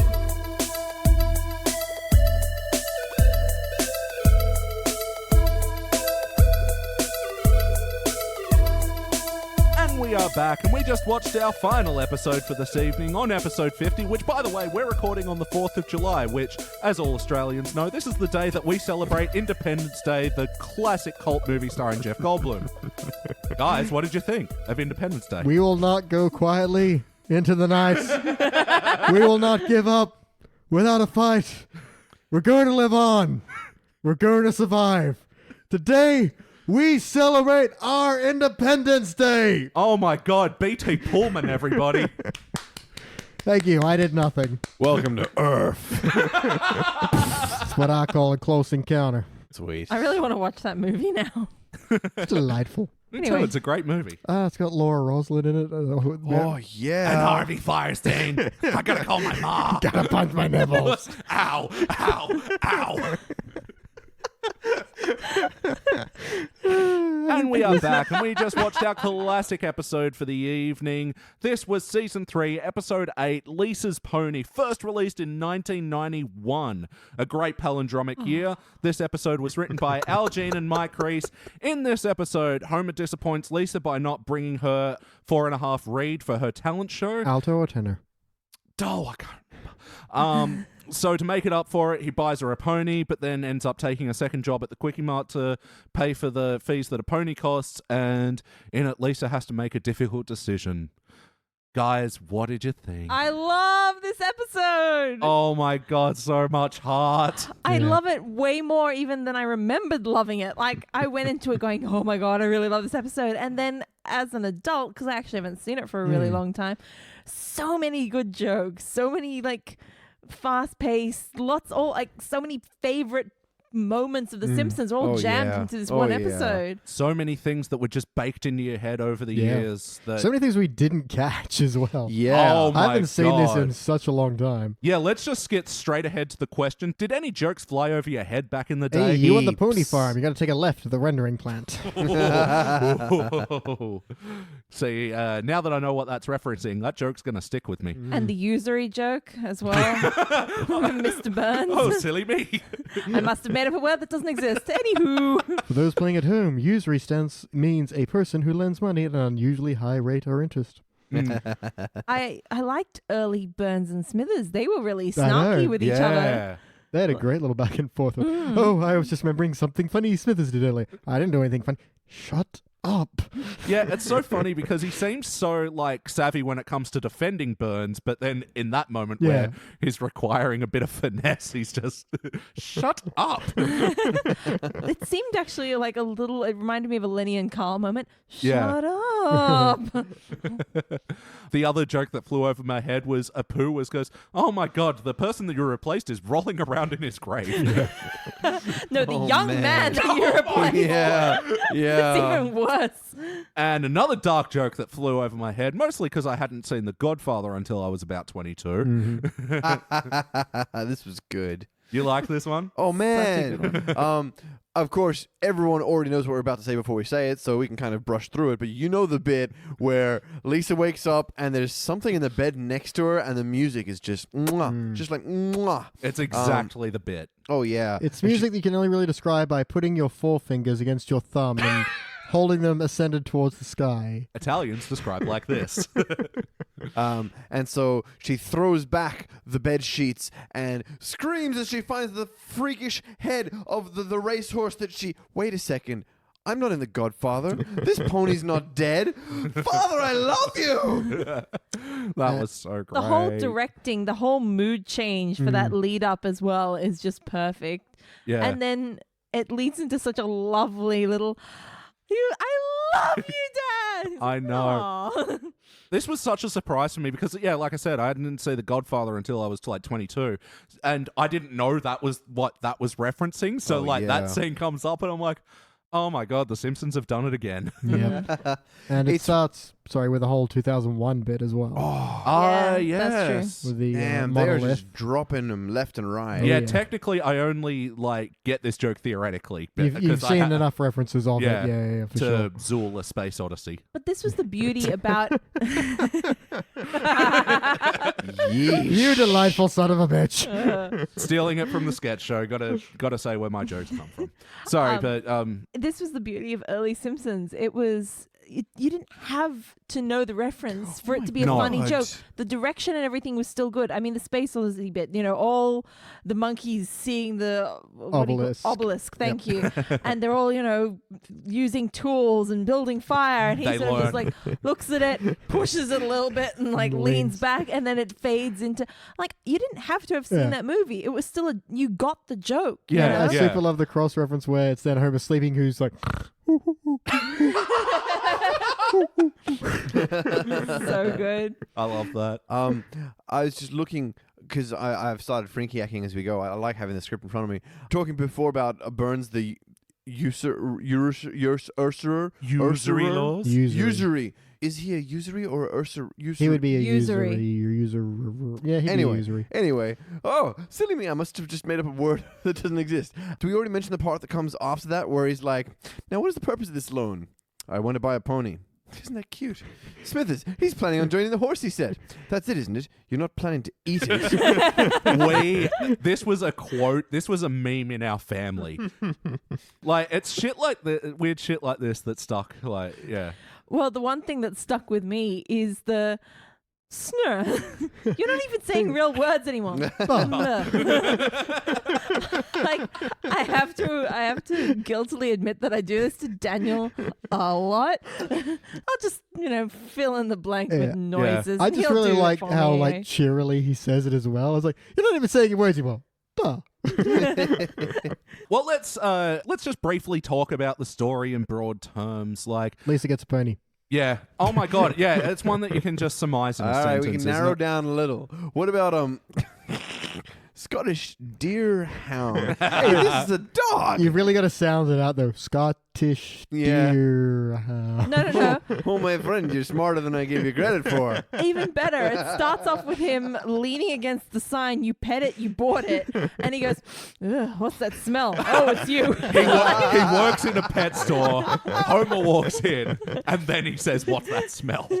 Oh, He's fuck. such an asshole, but he's So one of the fantastic. best bit characters. Oh yeah. So, play count. How many millions of times have you seen this episode? All the millions. Yeah, heaps. But only when I was younger. I haven't Yeah. seen it for many years. Yeah, I don't tend to revisit season 3 that much because I kind of overdid it back in the day. It's fair. Makes This is sense. ingrained in our heads. Yeah. Oh, so ingrained. How long do you think it's been since you've seen it? 20 years?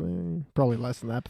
10? Yeah, I'd say at Yeah. least 10, 15. The second he 10 said or 15. For the sure. second he said num num good salt lick, we all ah!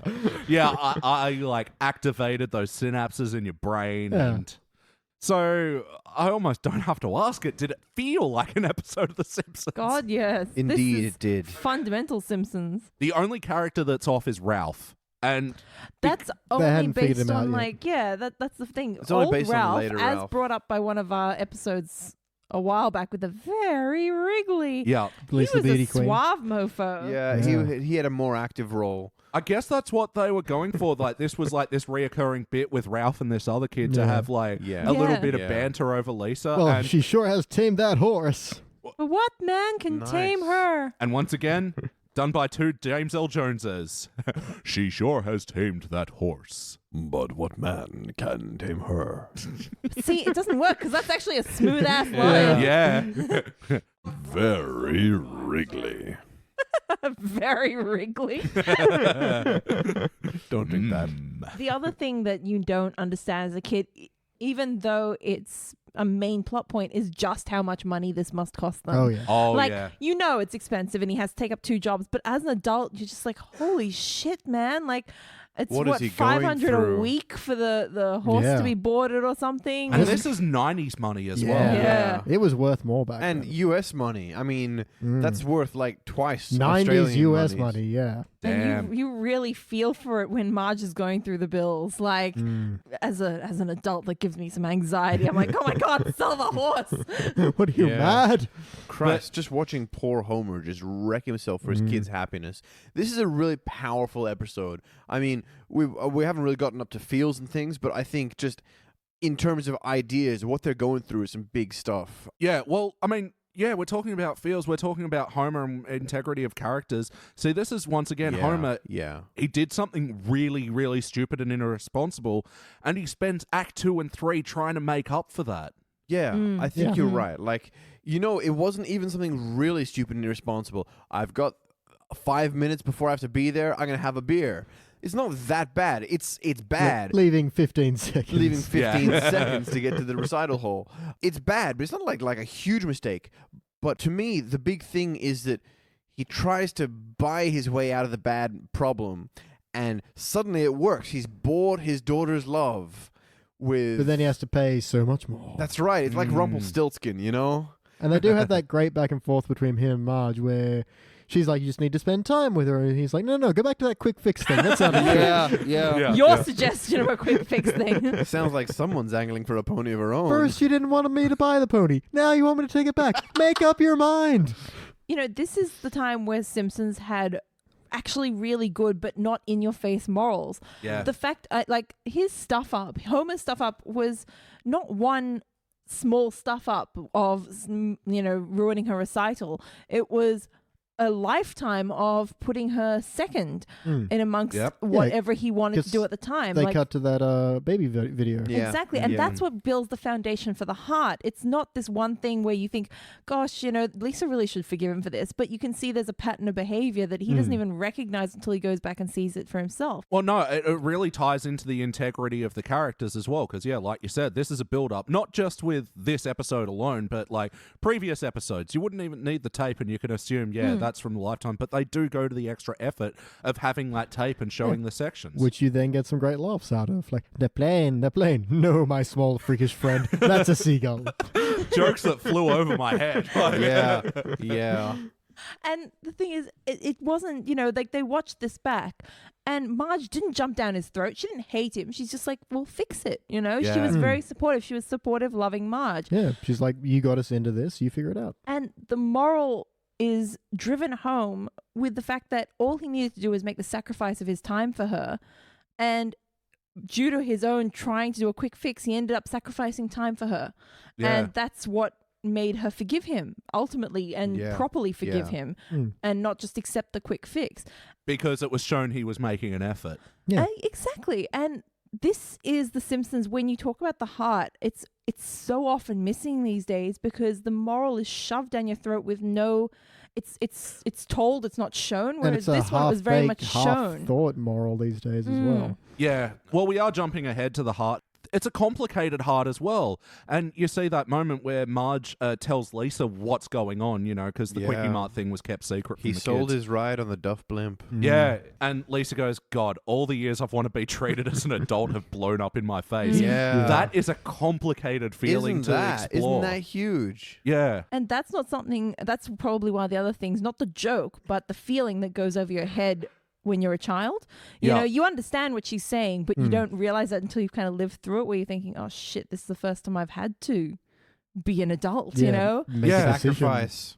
Yeah, and it's like, Lisa had to learn to make the sacrifice as Homer did as well. And oh my God, this episode is so purposeful and awesome. All the hearts. So many hearts. Meanwhile, Liberty Bell. Liberty Bell. Ooh, 3 Liberty Bells. Oh, congratulations, Mr. Homer. Now, if you'll just let me see this ticket. Yeah. There's also a really great joke in that scene, which is if you needed money, you could have just stuck a gun in my ribs, or better yet, seen a help wanted sign. I love all of Apu's little asides about life as a Quickie Mart, you know, owner / employee. As a Quickie Mart employee, you will be shot at. Each of these bullet wounds is a badge of honor. Here's a tip. Try taking it in the shoulder. He's got a sort of, is it borderline like nihilism, realism? I think it's like a Zen, actually. Yeah. He slept, he stole, he was rude to the customers, but still, there goes the best damned employee a convenience store ever had. Because he has the spirit. It's very Zen. It's like you didn't perform the work, but you understood the duty. Baby, while I'm busy pleasuring you, that man is ruining our store. I loved seeing, the glimpse of Bachelor Apu. Nice. Oh, while we're going, parts that are really poignantly heartfelt and really accurately reflect part of human life is Grandpa playing video games with Bart. Oh, I was going to say, God. and I love this wasn't a B story or wasn't forced into an explanation. It was just kind of there. It wasn't a and story. fun. It was just it was a one shot. It was just a scene. It was also good because it was coming back from an act break. Like, these act breaks do actually make more sense when you've actually got commercials in between them. You come in on something that's not crucial. It eases you back in the storyline. It doesn't matter if you're busy doing something through the ads. This was a really beautiful, poignant part of life. The part where you're like, maybe I don't connect with kids anymore, or these stupid like games, or at the same time, you're the kid and you're like, come on, Dad, it's not that hard to program a VCR. Just move the joystick. What's a joystick? You didn't tell me. Got down on the floor for this. Oh, I thought I was that guy. Perfect. So many times I've tried to teach the dad or someone older than me how to play this game that seems so obvious to me as a kid. I've been playing this game all day, and I'm like, pow, pow, pow, pow, pow, pow, pow. And they're just like, which of these bright, stupid lights flashing? I'm dead again. Do I need to put another $1 in? Yes, you do. No, I really like the idea of trying to introduce someone who's never played video games before to like Smash Brothers, where there's so much information coming at you at once. You really have to have been with the series for a while to know what the fuck is Actually, going that brings me to a good point. I introduced my cousins to Smash Brothers. They'd never played it before, and they got it immediately. Oh, really? Because they were just gamers, but they'd never had a Nintendo console. Like, they're young. They're like 10 or something. Even then, health bars work differently. Yeah. There's just a lot of random shit happening on the level. Generation thing, man. Yeah. They used to like fast-paced televisual stimulus. That's it. Televisual stimulus. And, like, my mother and their mother are watching us all play Smash Brothers together, and they're like, what the fuck's going on? Yeah. I want to quickly talk about the intrafamilial relationships. Hey, Jordan. I was thinking, who's going to be the first to bring that up? I know. And it's not even particularly about that. I think one of my favorite parts of this episode is the stark contrast from cutting between Homer just like collapsing at work, at both works, at the car, at the things, like a dying star. He's just like, he is a wreck. And it'll cut to a scene of Lisa being the happiest girl in the world in her little stable with her pony. And there's one where she's like, you haven't touched your salt lick. Num, num, good salt lick. And she's so happy. She's playing the just saxophone for that was the other one. And the pony's listening, like, and like having a snack. This is another song about a girl with a pony. That's an interesting point to make because, like we were talking about before, the uselessness of the B story and the other one with Santa's Little Helper, this is useful cuts. They are purposeful. They totally contrast. Like, Homer is sacrificing, and he's falling apart trying to martyr himself. He is killing himself in order to make his daughter happy. And then, boom, it's working. His daughter's happy. His daughter is so happy. But he's killing himself. Cut back. He's just like, how long do horses live? 30 years. And his little tight toe. Yeah. Must monitor core. To be fair, he sleeps on the job a lot normally. Yeah, it's not uncommon. But the other thing that makes this a really enjoyable episode is there's always the trope of the kid really wants something, then he gets it, then doesn't want to play with it. Like, I mean, they've done it with Bone Storm and everything like that. But you can see Lisa filthy after cleaning off her horse, just going, you are so beautiful. Like, she's really putting in the effort. She's spending all her time with this. She's taking elocution lessons. So happy. She's so in love with this horse. And she's Lisa. Like, she what really Homer's done has worked. Thought about what she wanted. Homer's gotten what he wanted, the poor guy. And there's the tipping point where like she calls him at work. I just wanted to say I love you, Dad. With Yeah. reused as some animation from when she had the mumps. Yeah. She Because, was yeah. a little mumpy, wasn't she? Yeah, well, and you also pointed out, why's Homer got red shoes? And yeah, they're the assassins. Yeah. Bit of shame. Because the mumps, I mean, the mump cheeks were clearly Very there, prominent. and then just like voomp, never mentioned. But it Yeah. was still, even if they had to reuse the animation, it was still a good scene because And it was it actually woke him up, Yeah. you know, to give him more love. Like, it was, you know, He's he like, "Oh, still couldn't get any When's rest. she gonna stop loving me? That was the line. It's almost a tipping point. It's not, but it's like him realizing that maybe I'm in over my head, you know? And it's great because this is sort of him realizing the enormity of his situation. And then it's echoed because he gets home and falls asleep in the car. And then she finds out just the enormity of his situation. And she has the same realization that he's trying so hard to make their relationship work. And then she tries so hard as well. It's beautiful. It's a really powerful It is a thing. really sad moment as well because she's like, "You're gonna make me give her up," and like she backs away. Yeah, Like- and steps into shadow. Yeah, It's, The It's fact so that sad. Marge goes, no one's going to make you give up anything. Bart's like, just give me 5 minutes alone with her. But then she goes, no, you have to make the decision by yourself. That is a heart moment in itself. And I like that they had the joke in there. They had Bart being there like, "Ha, he works at the Quickie Mart. Yeah. Yeah, I'll get her to give up that pony." That's almost the joke for the That's kids. it. Yeah. Then there's the joke for the adults about all these years I've lobbied to be an adult have blown up in my face. Exactly. And they had those layers. And the joke that Bart made didn't take away from the actual very sad, Yeah.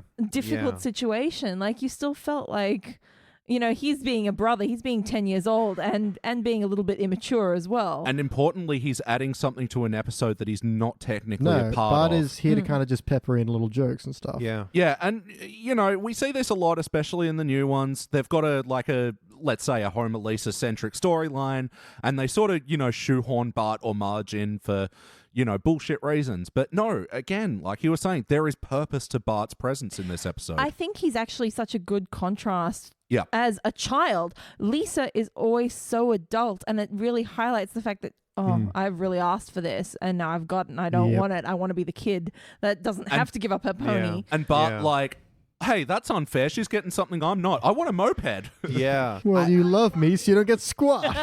I love Homer's, like, understanding of love in this.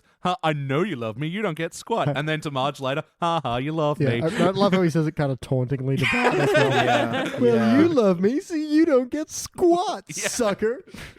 Way to love me for nothing. So, just quickly diverging at one point, there was also another bit of reused animation where Marge and Homer are talking in bed. I'm going to go into more detail with this in our next No Review special. I don't know when that's going to be, but a listener brought up recently that I misquoted something about the whole relationship with Klasky Cuspo with The Simpsons. I'd said that they stopped animating in season 1. They actually stopped in season 3. That's why in season 3 you see a few episodes with reused animation. There's more to the story. I want to go into it, but that's going to be in our next No Review special. So thank you, David Green, for pointing that out. I'll go into more detail at a later date. But just while we're here, I'm going to do a quick corrections index. Homer is 6 feet tall. Marge at one point is 4'10", 7'1" with hair, and at another point she's 6'4" and 8'6" with hair. 4'10" without hair. 4'10". Yeah. Jeez. 6'4". It's wildly inconsistent. This Yeah. does How not tall make is it when she sense. robs the Quickie Mart? The Quickie Mart was the 6'4" and 8'6". Okay. 8'6". She can't fit through the door. No. 6'4" is crazy. A poem that you write to fit in a shape is literally called a shape poem. I'm not surprised. Beach, it's Matt Stone and Trey Parker, not Matt Parker and Trey Stone. I made no errors. Bleep bloop. I brought this up in the last podcast. In The Good, the Sad, and the Drugly, Homer picks a fight with his own reflection in a lake. I said this might have been done in a Family Guy episode, and it was, where Peter picks a fight with himself in the reflecting pool at Washington, D.C. That Family Guy came out a year later after the Simpsons bit, and also before, in the last episode we watched, Don't Fear the Roofer, Homer says, me and Ray, we finish each other's sandwiches. Yep. 1 year before the Arrested Development bit. Really? Yep. Wow. I was wondering about that. I wanted to mention that line, but I felt like, maybe it had already become a pop culture thing. I feel Yeah. like that already was. I mean, was this the origin of that bit? Surely not. Simpsons have pushed off a bunch of things, though. It's They true. started a bunch of True. bits. Meh. Snar. But And that's it for the corrections index. Now let's get back to the questionnaire. The wackiness of this episode. The horse in the car. Thank you. but hilarious. And Homer that expects the horse will sleep snugly between the cars. Expectations aren't wacky. Yeah, you could expect anything. For instance, one day I suspect Shag will tell us what really happened to the Lindbergh baby. Dun, dun, Those wild dun. and groundless accusations. Yeah, but they're fun. Try them sometimes. Wackiness. I don't think wackiness is a prime factor here because a lot of the poignancy and the emotion comes from how real this could have happened to anyone. How many people have fallen asleep with their head between the fucking Apu Quickie Mart The thing? dream sequence. We're all glossing over the dream sequence. Is that what that was? Okay. Yeah. Well, I thought the wackiest thing was Lisa Simpson's sax. Tell me about the wacky sax. I thought that was. Yeah, that was a pretty horrible rendition of Stormy Weather. I thought it was delightful. He You said, monster. stormy leather. I mean, weather. Yeah, we'll jump back to the dream sequence in a sec, but let's talk about, the wackiness was sort of contained in the talent show. Pretty much everyone's amazing. Skinner hates everybody. Yeah. Yes. It's the best. Sherry throwing knives at Terry. And Yeah. Holy shit. One kid's balanced on like 8 different chairs. He's like, God, this is terrible. And the best act of all, my My ding-a-ling, ding-a-ling. my ding-a-ling, ding-a-ling. I want you to play This act with is my... over. You know that was Beautiful. Chuck Berry's only number one? Amazing. Wow. Fuck you, The history. Beatles got a number one with Roll Over Beethoven. And not Chuck Berry. Well, they hadn't seen Back to the Future yet, so. No, that's true. They hadn't called their cousins on the... Yeesh. I'm not yeeshing at you guys. I'm yeeshing at history. Yeah. But yeah, just Jerk. talking about the talent contest as well, I can't believe this, and this was in my subconscious when we were talking about the judges in the first episode we yeah. watched this evening. The panel was literally Groundskeeper Willie, Lunch Lady Doris, and some other guy. Bleeding Gums Murphy, Bleeding Gums you Murphy. monster. Yeah. Yeah, I like how he was really amused by Bart. Yeah, he loved it. That was a good little side. Look at me. I'm Principal Skinner. And he does so much prep into getting into Yeah. character. This boy of 1,000 voices has become the boy of 1,000 days detention. Today's special is refried dog poop. 10. So childlike. The other wacky part was Marge imagining where Homer could be. Started off with yes. changing the tire. Yeah. Then there's a bear, and then he's been abducted by aliens. Unlikely. Drinking at Moe's. Bingo. Your father will be here soon. That was great. This probably leads us well into Homer's sleepy time fantasy, which was beautiful. On the one hand, it really reminds me of like early 50s, 60s, like Yeah, Kleenex yeah. ads and like tissues and, Yeah. and toilet paper and bed Smiling sheets moons and looking stuff. down on you happily Yeah, as you like your absolutely. bite.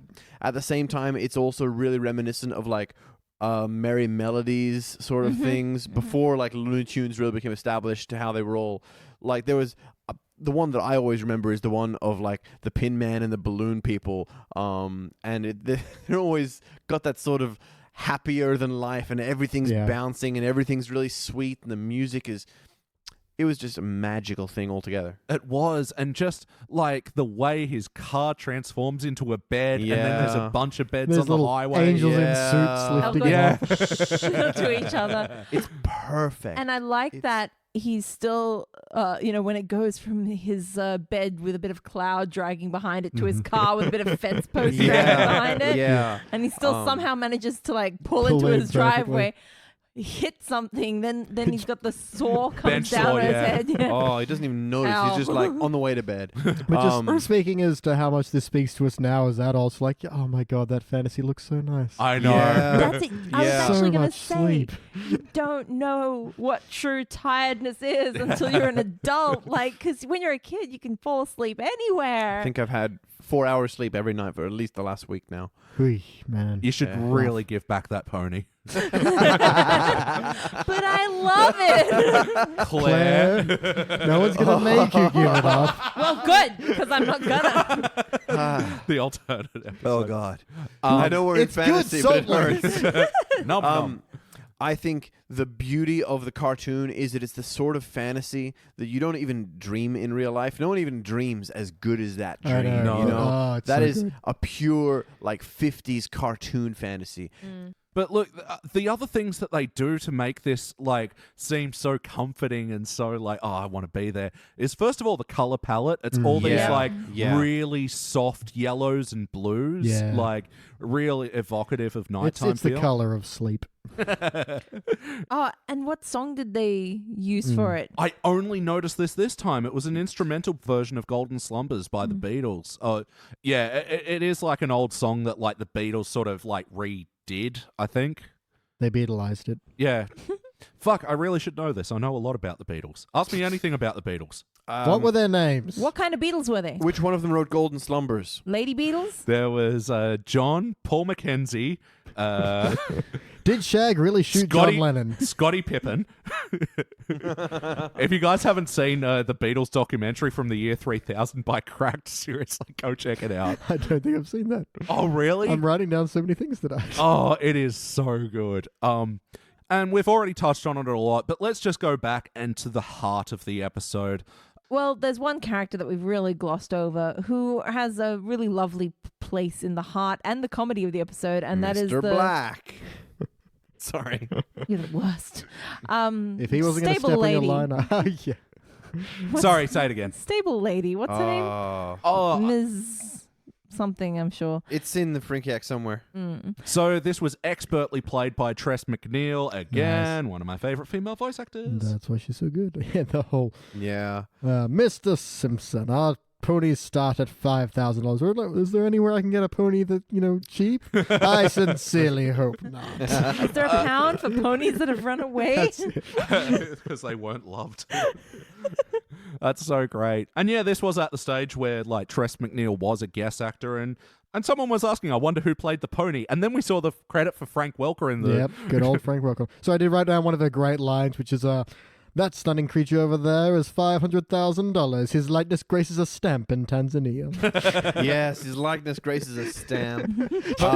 Just the sentence the part alone about is amazing. Her language in this episode, man. Yeah, despite my patrician-like visage, I assure you, my tender heart is breaking. That is Which is such a beautiful. great joke to punch into that very sad scene where Lisa's giving Princess Yeah. up. And oh, my God. So yes or no? Yes. Yes. Yes. Yeah, totally. I'd watch this Yeah. again. Oh, God, yes. How do you not know that's a question? I told you I don't know what's going on tonight. Playlist. What episode does this belong in of a playlist of Simpsons episodes? Wacky Pets. Horses. Yeah, Wacky Pets and Horses. Jobs. Homer Jobs. Yeah, that Homer Second Jobs. Yeah, I was going with both of them. I was thinking about the elephant episode. Yeah, look, Daddy-Daughter episodes. This Yeah. is... Yeah. Oh, and there's a reference to Bart the General in this, where in the montage of Homer trying to win back Lisa's love, he's playing tea with her, and Bart Mills Yeah. make fun of him. Yeah. then he's in the bathroom trying to dry her eyes with the Yeah, hairdryer. yeah. Like, Yeah. that was a great callback. This would go well with the Duff Blimp one, where he Yep. sells Yes. his ticket on Lisa the Duff Beauty Blimp. Queen. Ha! This would go. Sorry. Ha! This would go well with Bart and Grandpa episodes because they have the Bart Yeah, and yeah. Grandpa video Yeah. games moment. Yeah, yeah. Oh, little yeah. bit of flying hellfish. Yeah. Another example of Nice. Bart and Grandpa's relationship. It's fascinating. Let's go well with some fava beans and a nice Chianti. I think he's got it. Godfather references. Yeah. 2001 references. Yeah. Just yeah. the reference heavy ones, the ones that reference the classics. Yeah, and it's not just like doing a reference, saying the same line. They do the same shot. Yeah. They have the Yeah. same music. Yeah. They break Simpsons camera work to make the reference. Yeah. But in the good ones, they don't shoehorn it in there. It's used to advance the plot in a different Yeah. way Yeah. than it is in the original movie. Yeah. Agreed. Mm-hmm. Quickie Mart episodes. Ah, yeah. Yes, Apu and Homer. With instant win scratchies. Ah, yes. Compare this to, I want to buy a yodel and this lottery ticket. Totally. Oh, so many good playlists this can go in. BT, anything else you want to say about this episode? Let me consult my notes. I have me and this ep forever in a little heart. I know, you engraved it into that tree over there. Right there on my notes. That's beautiful, man. I said I was going to draw little hearts on my notebook, and I did, and then I drew that. To me, this is the most emotional episode I think I can think of. It's powerful, but it's also complex. You know? It doesn't hit you with that emotion. You can see it. It's on display in subtle ways and visual ways instead of just saying, this is the emotion of the episode. And the ideas are so mature and complex. As a kid, I empathized with Lisa and with Bart and things, being like, oh, Dad is not giving me the da-da-da-da-da. And then at the same time, I could see Homer freaking out, trying to sustain what's unsustainable. And here I am from the from a more mature perspective, just being like, holy shit, man, these two people are both trying to mend their relationship from either side, and it's falling apart, and it's, oh God, it's huge. It's just huge. I think it's Homer's realization that he has been a jerk. Yeah. You know, it's Homer's redemption arc, essentially. Right. Yeah. But his jerk-assness was so quickly recognized by him. You know, when he went back and see, he didn't have to have somebody going, you've been really horrible to Lisa. It didn't have to happen. It came from within. He recognized that, and he was like, oh God, no wonder she hates me. Yeah, that was he literally just goes, whoa. Yeah. But, I mean, he stops for one beer, and that drives him too late, and everything goes wrong. But even he recognizes that wasn't his issue. The issue was the past 10 years of neglect. But he actually tries the quick fix in a couple of different ways. Like, first he tries it with the ice cream. Yeah. And, you know, oh, come on, honey, can't you forgive me? I forgive you. Yeah. You didn't mean that. Like, no, I didn't. You know? Oh, God, Lisa's sourness in that moment. But it's so justified. And that's the thing. Like, she's not even openly being nasty to him. She's not, you know, there's no vindictive coming from Marge or Lisa or anything. She's just tired of it, you know. She's tired of being ignored, and that's like the tipping point for her. Yeah. And it's very understandable from both sides. So I do want to bring up the joke we didn't use of when he's trying to convince the guy to open up the store, and Moe's just like, oh, come on, remember that time I pulled you and your wife in that burning car? Oh, all right, but now we're even. Yeah. No, the whole bit with the owner of King Toots, I loved that. King Toots. I happen to be that moron. There's a joke that went over my head. Really? King Toots? Wow, I did not notice that. Is that a fart joke? No, it's like a saxophone, trumpets, they all toot. Yeah, King Tut. Oh, because they've got the Egyptian thing going. Oh, my God. Oh, groan. You guys. I'm 31 years old. Drinking has ruined my life. Don't cry for me. I'm already dead. I'm already the dud. Yeah, look, the only other notes that I've got are just lines like, Marge, with today's gas prices, we can't afford not to buy a pony. True. Yeah. True. Scarily relevant. Oh, the other one, there's only one bozo who comes in here and buys these hot dogs. But I buy... So, I have to admit that I got a little teary watching Lisa give up her pony. Yeah. That was a real, like, I don't remember. Is it because you always wanted a pony? No, I never. Is it because you always wanted a Lisa? Look, it's just a beautiful moment between a parent and their child. Is it because you always wanted a Salt Lick? It looks so good. I do want a Salt Lick. She really sold it. But it was the fact that she was clearly doing something that she didn't want to do, you know, and she really knew this horse. We've talked a lot about actually the Lisa giving up the pony to the pony teacher, but Lisa confessing to Homer in that scene where she isn't getting teary like, I gave up the pony for you. No, she's just looking him in his eyes and go, there's one big animal, dumb animal that I love more than that horse. Oh, God, what is it? A hippopotamus? Beautiful. Just so good. Yeah, and he gives her a pony back ride out of the Quickie Mart. You know what? It harkens back to that episode, the other episode where she's mad at him, where he's like the you know, the monkey. I'm good with that's a Mr. Bergstrom. Yeah. I'm good at monkey business. Monkey like a baboon. Yeah. Stop it, Dad. Throw back to the start of the episode with the 2001 bit. Yeah. Oh, wow. Ooh. Homer Monkey. There we are. There's a playlist. And also the Lisa the vegetarian, where at the end, I'll give you a piggyback ride. No, a veggie back ride. Yeah, Homer and Lisa. Oh my God, it's so beautiful. That's the thing. He clearly still doesn't quite understand his daughter, but Is he trying. loves her, Yeah. and she understands that. I actually really like the subtle change in Lisa's language between those two scenes, which changed the tone of the confession to both the Mrs. Pettigrew and Homer, where she goes, "Oh, please take care of my princess," and she goes, "I gave Yeah. up the pony." Like she's disconnected, and she wasn't going to make him feel guilty about it, and it changed the whole scene. Like you said, it didn't feel like she was still upset about it. She'd made that choice. She'd resigned to the fact. Not corrections because I caught it today, but while driving home from the Quickie Mart, Homer falls asleep behind the wheel and dreams that he's in Slumberland, drawn in the style of Winsor McKay's Little Nemo in Slumberland. There we go. There you go. It was in the style. Now of it's a something. reference. So yeah, there you go. Check that out, kids. Check out The Godfather. Check out 2001, Elliot. This was a really early anime. Oh, really? Yeah. Shit. I've heard of this. Oh, wow. There you go. All right, now it is time to rank this thing. All right. Let's all say it at the same time.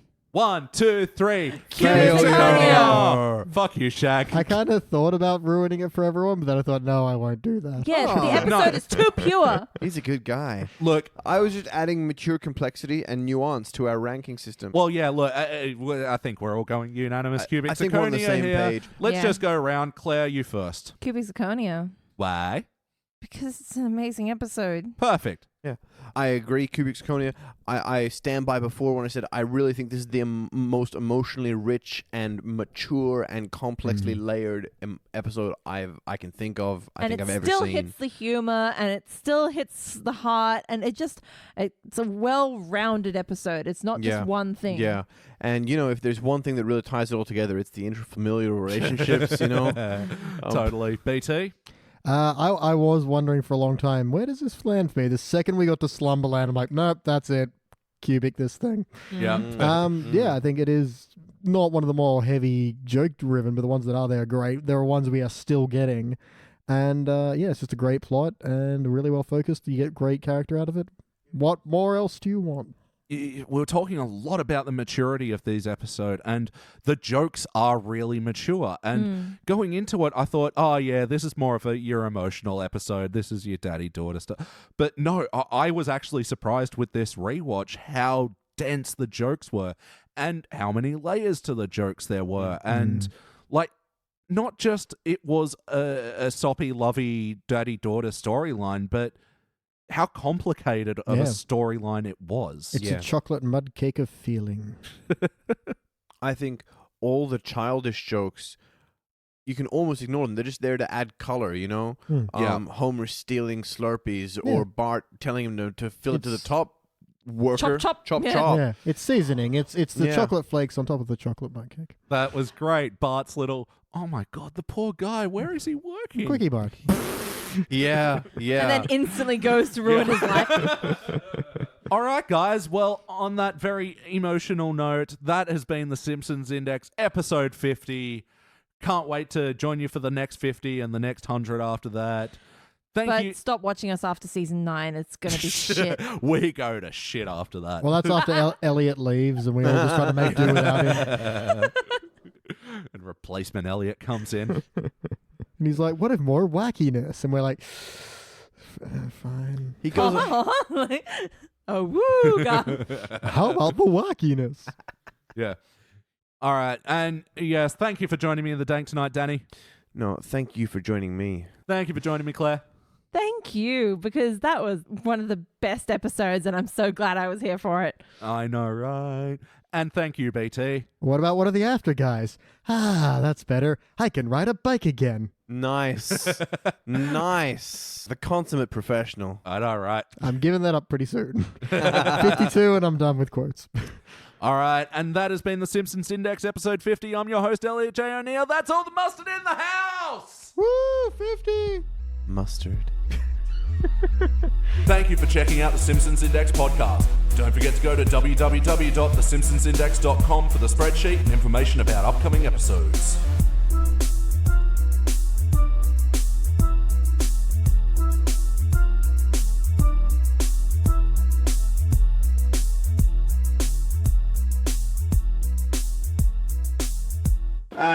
tuleks extra content? Ready, guys? Gesundheit. Shots Gesundheit. of Szechuan just schnapps. checking levels. Beach. Yes, shots of Szechuan schnapps. Say that. Shots of Szechuan schnapps. All right, you're coming up.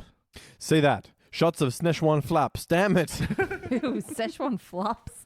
Flops? Flarps. So when you're in Scotland ordering pancakes. I'll have the Szechuan flops. I'm pretty sure it's Flarp Szechuan as well. Sorry, do it again, Shag. No. Shots. I will have one shot of Szechuan. Shots of Schnesh. Fool. Shots of Yeah. Szechuan schnapps. I told you it was hard. Is difficult. Very You have to difficult. very rapidly change sh sounds. Shots of Szechuan schnapps. Shots of. And you feel very proper when you get it right as well. Shots of Szechuan schnapps. Yep. Shots of Szechuan schnapps. Now, children, try again. It's simply spoken thusly. Shots of Szechuan schnapps. Like your Mary Poppins, it gets way easier for some reason. Jerry Bobbin, stay on theme. Taquitos, burritos, tacos, and fajitas. Ooh, nice. These are a few of my favorite things. Out of notes? I've been out of notes for like 10 minutes. Groovy.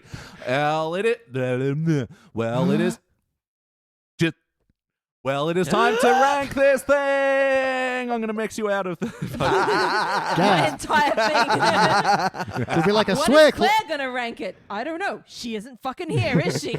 Yes, BT and Danny. Yeah, we're going to listen back to it. I swear Claire was in this episode. What's on my lollipop? Whew. Didn't even buy me dinner first.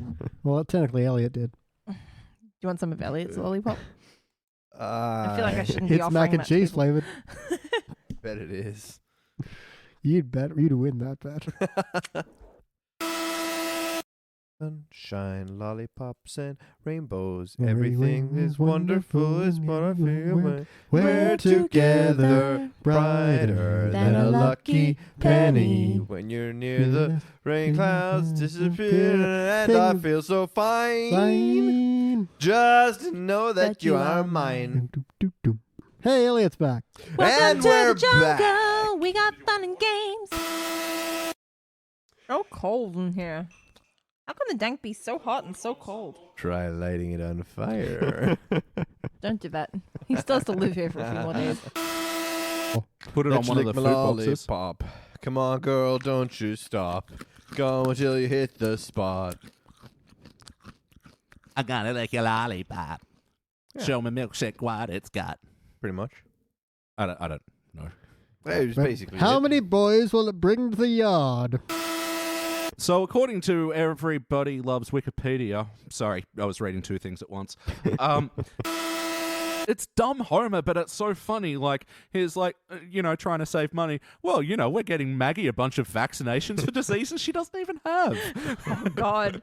Oh, God. It's horrifyingly topical, right? The sad thing is, I feel like it wasn't an issue back in the day. That was When a they were joke making that we jokes all about would have it, been yeah. like, ha, what No. an idiot. And now Yeah. some people be like, yeah, that's so true. That is so true, yeah. Big pharma and everything. Fuck Yeah, off. no dipshit gave Jenny McCarthy a microphone back then. Vaccinate your damn kids. Twice. Like condoms. What? Vaccinate your damn condoms. Luke, I'm a furniture.